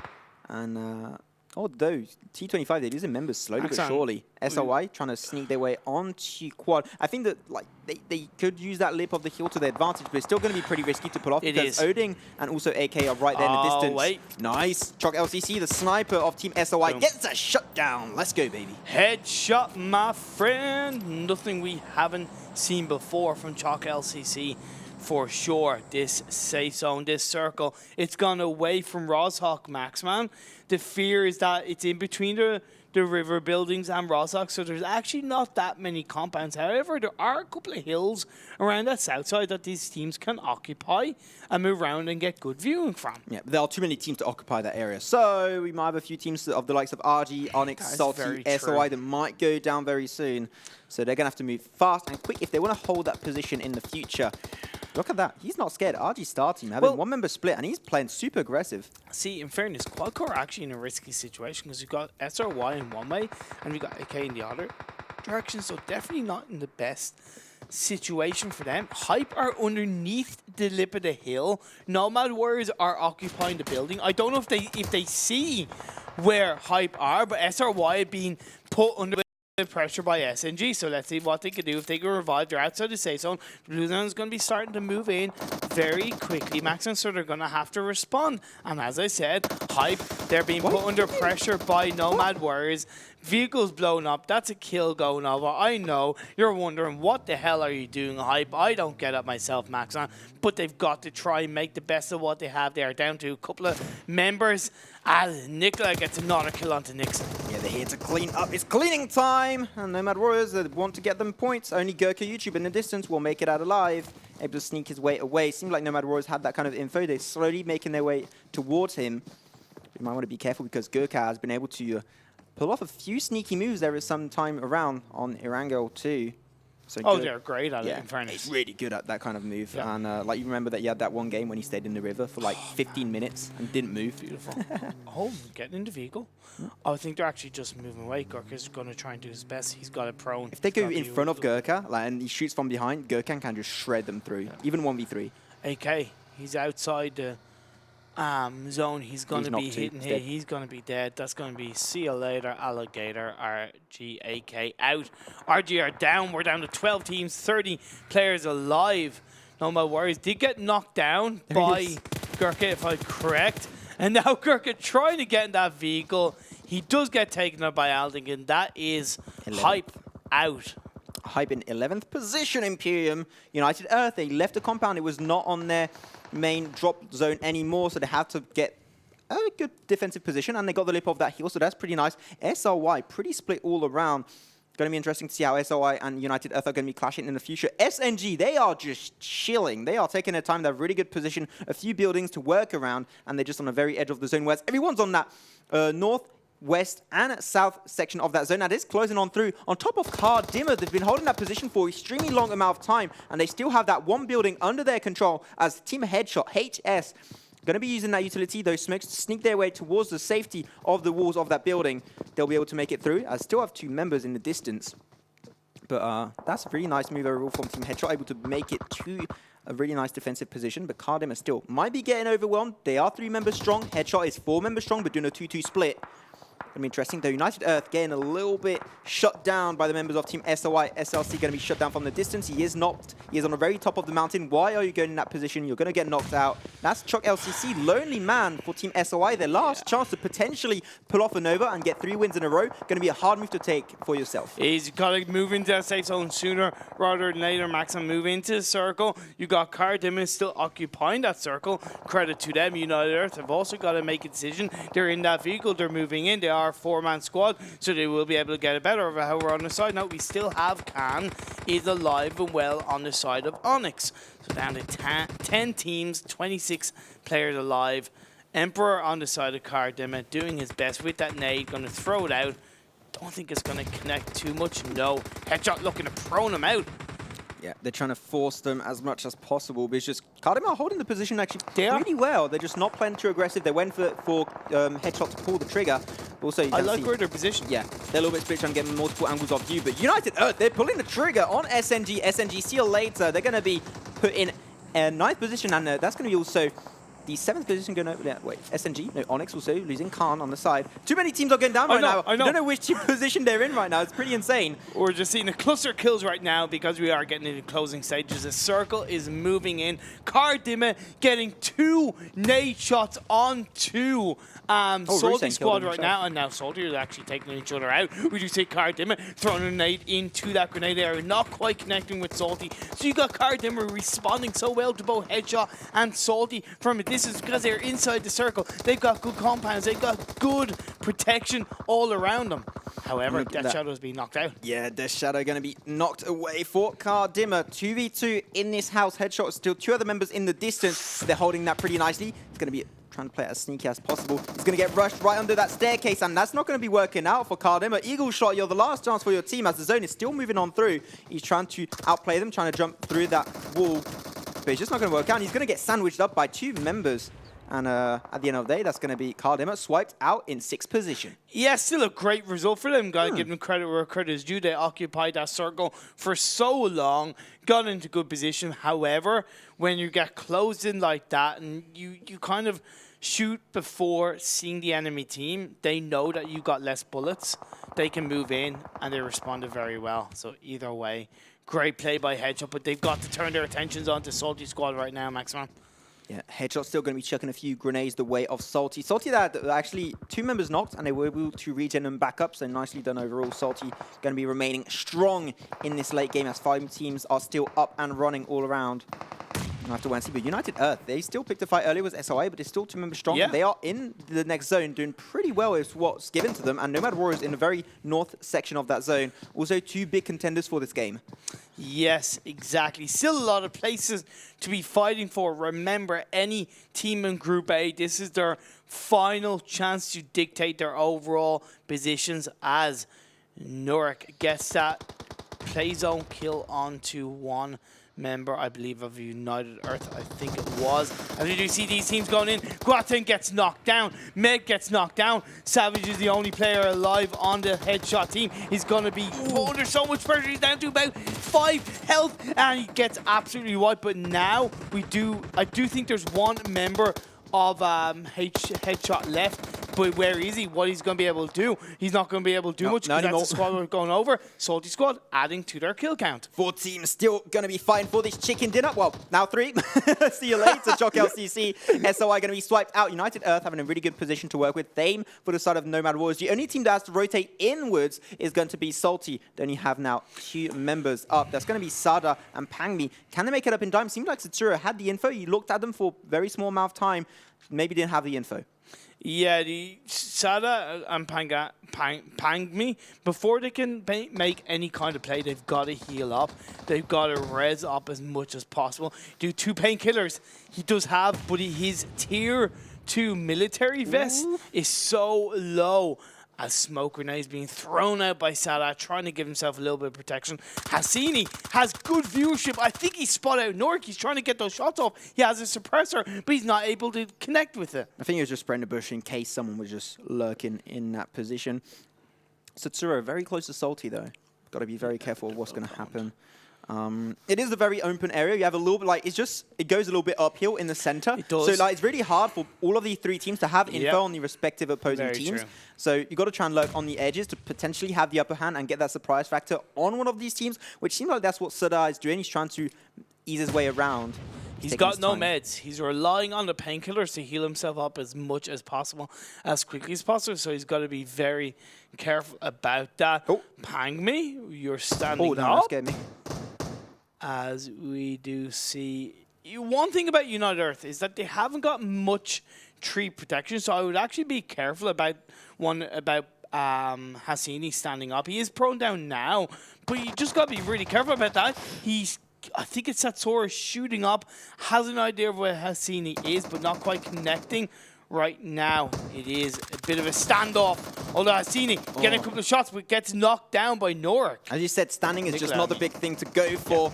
And they're going to be losing one of them. But now it's a 3v2 still 2, I believe, 2 on the side of Salty. And Nomad Warriors, they are outnumbering both of these teams, but in the dead center. So they might have to go between crossfires of Salty and United Earth as the zone is still closing on through. And the end game is very, very close. United Earth going to be losing G5. And at this point, I don't think he's going to get regen back up, unfortunately. So it's turned into a 3v1, a v2. And they're just slowly still going to be lurking around. They do have still this heal starting to even out Imperium. So now you're going to start having info on all of these players. A little bit of spray coming on through was that M4. They do have the car, a little bit of more protection. This might be the end, and that's going to be, United Earth swiped out. And Salty looking to run because the zone was almost going to shut him down, but now he does get one knock on the side of Nurik. Nicely done for Sadha. Saltisquad, can he pull off the 2v3 scenario? He gets nickel out too. Satsura, Pangmi, and Sada are doing such a good job. And Nomad Warriors, it's only Satsura. He can't regen them back up. Now he's turned from a 3v2 to a 1v2 scenario, Imperium. And they get him. Gets the flush kill. Pangmi being the player for SOLTISQUAD right now. Can he get the final blow? But Satsura is climbing through those bushes, prone in the distance. He is high on health, but so is Pangmi. Sada is a little bit lower, but he's still in there. He's able to get those couple of shots on. What is Satsura going to do? He's going to wait. Nicola is still there, so he can be a little bit of a distraction. Yes, he is. Yes, he's knocked down Pangmi. Perfect play coming out from Satsura, but he gets the final blow, stands up, and SOLTISQUAD finish in first place, Maxman. That's SOLTISQUAD. They got 2 wins today. One on Sanhok, one on Erangel. Perfectly executed. They needed to show up today, and they did. Congratulations, chicken dinner going their way. Really great play by them, especially as a team with that communication between Sada and Pangmi was beautifully executed. To be honest, Nomad Warriors, I don't think they played, because they were 3 against 2. They shouldn't have won that, but they exposed themselves. Salty were a little bit calmer in how they played out. And when it came down to it, man, SOLTISQUAD were just a lot more clutch capable. Got to give credit to United Earth for finishing in 3rd, getting 4 kills. SRY finishing in 4th, getting 5 kills for themselves. Headshot in 5th, KharDimaghh in 6th, and Camp to win in 7th. Really surprising finishes overall. But yeah, what an end. So that means that also today, for the 5th day of the semifinals of the PUBG Mobile Club Open, we only have 2 teams that got chicken dinners, and that is SOLTISQUAD and SRY respectively. Dominating the leaderboard. Yeah, that's all you need. They've been doing great. And SOLTISQUAD, they needed to wake up. They needed that one day where they could just out-trade and pick those chicken dinners and those points. And today's the day. And really surprised and happily enjoying the performance of SOLTISQUAD overall. Then you have Team SLY still. They get 4th position. Really consistent team and still deserving of that #1 spot overall. Yeah, but then again, you know, they didn't help themselves in looking to secure ahead of Nova in the overall standings after tomorrow, because as we talk about, you know, SRY, that's their 16 games played in the semi-final. Nova still have 4 games max, man. So when it comes down to it, I definitely think SRY are in a bit of trouble of being dethroned. But then again, look, they've secured their regional final spot. They know they can look back on the VODs. They can see where they've gone wrong, and they can look to obviously practice, train, and go into regional finals with a bit more confidence. Yeah, SLY can start looking forward to trying to secure that #1 spot to represent the wildcard series. Once again, congratulations to these 2 teams. SLY and SOLTISQUAD doing insane plays today. I can't wait to see what they're going to bring tomorrow for some of these teams, because we're not going to be seeing the players. We're not going to see the likes of SLY tomorrow. They're in Group A. They played yesterday, played today. Their score is locked. They cannot have any more influence, but they're still in a good spot. They're going to make it through to the regional finals. I'll tell you what team I'm going to be sad to not see play. Nomad Warriors. They've made me a proud person right now. I ripped on them throughout group stages after week 1. Every time they put in a bad performance, I knew they had more in them. And I'm going to look back when it comes to tomorrow, and I can pretty much hand on heart say they've probably been the top 2 or 3 most consistent teams in terms of results. They may not have gotten a lot of chicken dinners, but they've gotten seconds, they've gotten thirds, they've gotten kill points, they've gotten really consistent results throughout this whole semi-final, and they've really peaked. I think Nomad Warriors is also a team that's been learning from their mistakes. Like the group stage, they had the first few hard days at the start, and then they just like evolved. They learned. I think they probably like watched VOD reviews and did all of that stuff, and they just really improved really nicely. Though they've been rotating really well. They had really good macro and macro synergy. Yeah, I'm really enjoying what they've been pulling off on the last few days. Exactly, and it's great to see. I suppose in some way it's great to see a team that I kind of ripped on, kind of proving me wrong or proving me right. I don't know whatever way they want to look at it. But also seeing the potential that I saw being pulled through and getting these results. However, in that last game, like I said, I kind of think they made mistakes in the end. They shouldn't have shown themselves up when they did in that final circle. And when you're in that situation, you just allow yourself to play the man advantage, know that you can spot them out when you need to while still being prone, and then just take it on. Yeah. Well, congratulations to them. We're talking about a bunch of teams right now. A few teams that are in the danger zone, Imperium, and like we will not see the likes of them anymore. Is the likes one's getting off T25? Yeah, T25 feels bad, man. Also, KharDimaghh, they definitely haven't because they are in last place. But when you know as a team that you aren't going to qualify, but you still go out there and you finish in 5th place, they deserve a lot of respect for that. A lot of respect. They've got full split. Maybe can make it back once again. It would be a great opportunity if they're able to learn from the mistakes they did during the spring split. Yeah, they can definitely improve on that and try and go once again for that $2.5 million US cash prize. I think it's worth improving on to get that. It is. It is 100%. And that's the thing. Like some of these teams, you know yourself, we've casted tournaments where teams that know they aren't going to show up. They aren't going to get anywhere further. They won't show up. And I know it's a different situation, but I will still turn around and respect a team that knows they aren't going to qualify for the next stage of the game, but still show up to play every single game and do their best to pull in performances. Huge respect to KharDimaghh. Because anyways, like even though this is a tournament, at the end of the day, it's a video game. We're here to have fun, just funs and giggles. And if you can come and just clash back and forth with some of the best teams in your current region, like definitely go for it. Yeah, like got nothing to lose, everything to win. Yeah, and from being in events myself as well and competing in various hobbies and events myself. No, I never did that good, but I was only top 10 in Europe. That's all, like Kappa. I know for a fact that you can learn as much, if not more, from a loss than you do from a win. Because when you suffer from a loss, whether it's 15 teams or whether it's just one other person, you look back on that and you go, okay, well, what could I have done differently? What could we have done differently? How better could we have positioned? And you learn more from that. Whereas when you win, you're just happy to win. There's less chance you're going to, let's say, analyze that and know what you could have done better in that win.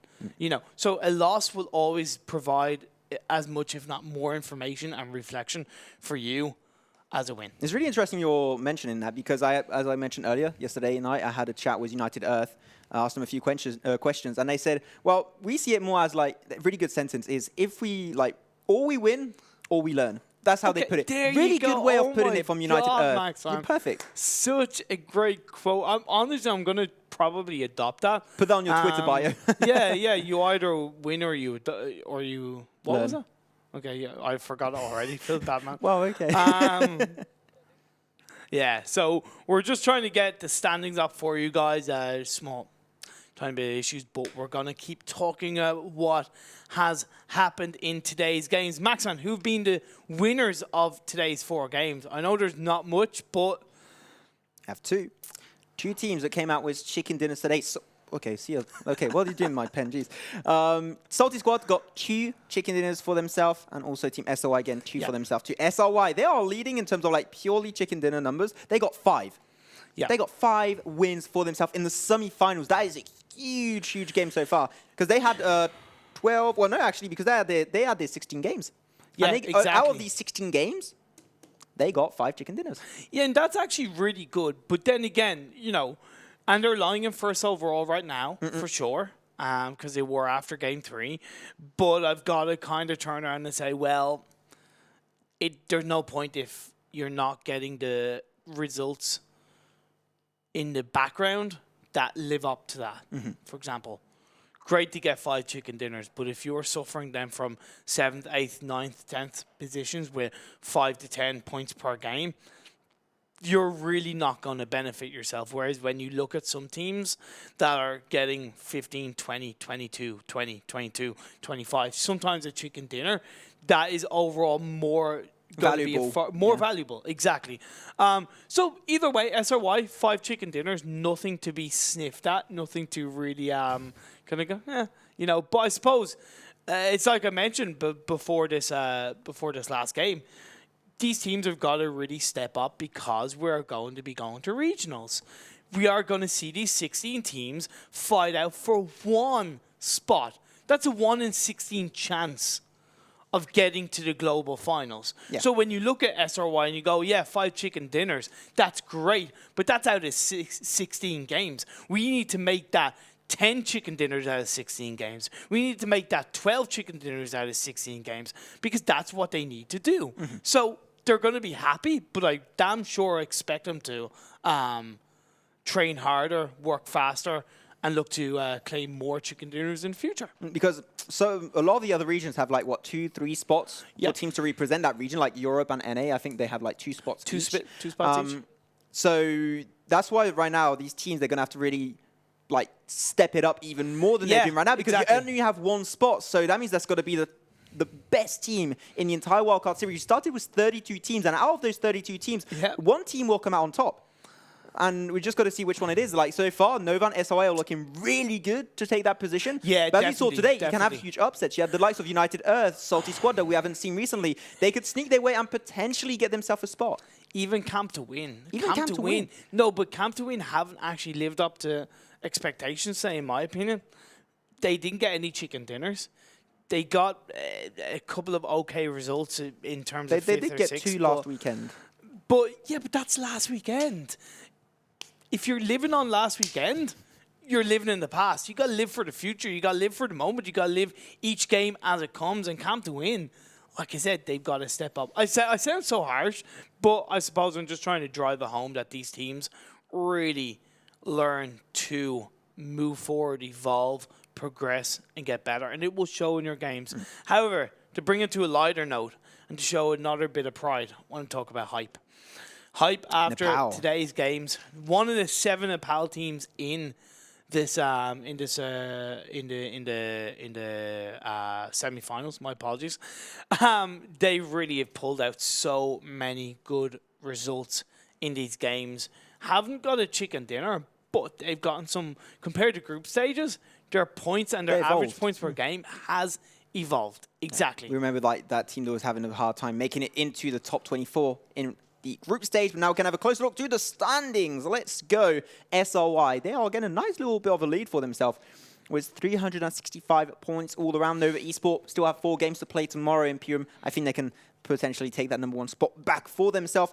As you mentioned, Camp to Win, not that consistent, but still they're holding 3rd position, and they're holding it pretty well. Like they're just not moving that far. After they are only 1 point ahead of Nomad Warriors, they are lurking. They're waiting for an opportunity to take that. Yeah, no, because see, here's the thing: you've got Camp to Win, Nomad Warriors, RGStar, and I believe Team OnyX. They've all played their 16 games max, and so they can get overtaken by the others. They can be overtaken by Rose and possibly sngclub, but those are the only 2 teams that can really make an impact on the top 8. When you look at Hype, they're currently lying in 10th. Trust the Process behind them are have done their 16 teams, so they're at least ahead of Trust the Process. Whereas the likes of CsPro Gaming, I believe the Destroyer, the Destroyer, No Mercy and Quadcore, they all have to play tomorrow. But when you look at the points difference between Hype and even the Destroyer, that's nearly 80 points, I think. Yeah. I think it's something like 79 points. That's really a nice, chunky gap to qualify for the top 16. Yeah. Like, as you said, we're specifically looking on the teams such as Quadcore, No Mercy, the Destroyer. Like, these teams, they are playing tomorrow, and they're going to have a good performance. Specifically Quadcore, like, really good first weekend. Really bad second weekend so far. So Quadcore, you're going to have to wake up right now and try to claim a few points for yourself. Not specifically chicken dinners, but just to make yourself safe in that top 16. Because so far, you're on the verge of going back down in that elimination zone. And that means that also you have to re-qualify after that for the full split. And you don't want to go through all of that hassle in Imperium. Of course. You want to make your life as easy as possible. Give yourself the best possible chance. But that's all going to happen. That's all tomorrow. she wrote. That's all she wrote. So yeah, it's absolutely fantastic. Cannot wait to see what's going to go down. And I'm not gonna lie, I can't believe we're kind of nearing the end of the summer split match. To be honest, we're really sad right now. But yeah, thank you very much for watching, ladies and gentlemen. Today's broadcast, once again, brought to you through the power of Vivo, the official sponsor and smartphone of this split. A juicy selfie camera. We played with it a little bit earlier. They stole my phone. I'm really sad right now. But that was the day over. Day 5 of the semifinals. We'll be back tomorrow with a little bit more action in Imperium, and that's going to be Group B versus Group C. And we do have Miramar. Oh, can't wait to see Miramar. Can't wait to see the action. Of course, just real quickly, if you want to check what happened today, if you want to check what happened yesterday and see all kind of stats, VODs, highlights, you can head on over to clubopen.pubgmobile.com. It is right down there for your juicy eyes to feast on. So much information for your beautiful eyes to consume. Also, if you are watching us right now live on Twitch, Facebook, or YouTube, please don't hesitate. Just hit that like, follow, or subscribe button. We really appreciate it. Anyways, thank you so much for watching. We hope you had a good time with us today. My name was Maxman, was Imperium. The big boys going to be signing out. Don't even hang it. Oh. I didn't see you.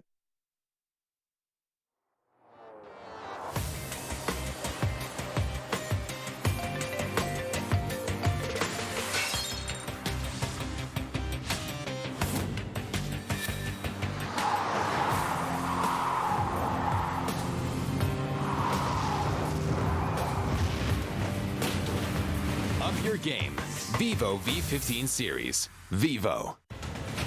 Zombie, Darkest Night, the newest mode in the zombie universe, is here. This time, the rules are different. No more parachuting, as players will be placed at random locations on the map when the match begins, and there is no single winner. Players must work with their teammates to spend one long night in the match and stay alive until the sun comes up. Waves and waves of zombies will spawn during each of the 3 foggy periods at night, and supplies should only be scavenged when the fog fades. The main objective is not to defeat other players, though this doesn't mean they are harmless.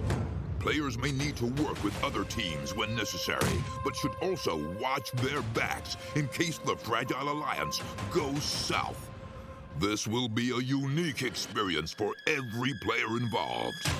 This new mode also comes with a passive skill for every player. Understanding these skills will be the key to staying alive in this long night. Can you ride out the night?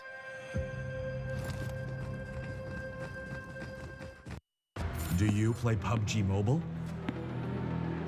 Maybe you never run out of stamina. Maybe you're always aware of your surroundings.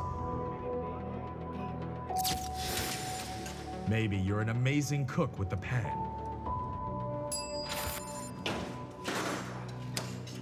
Maybe you're a great driver.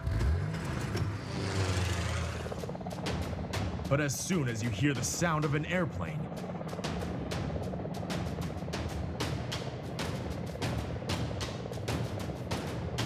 you get into the zone.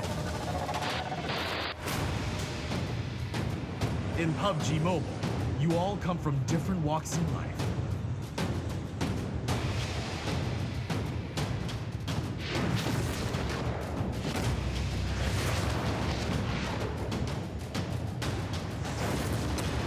But you face the same dangers on the battleground.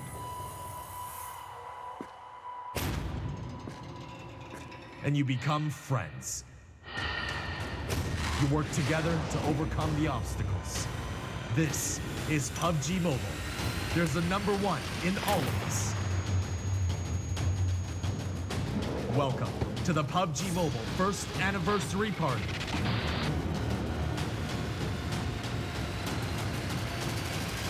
PUBG Mobile. Be the one.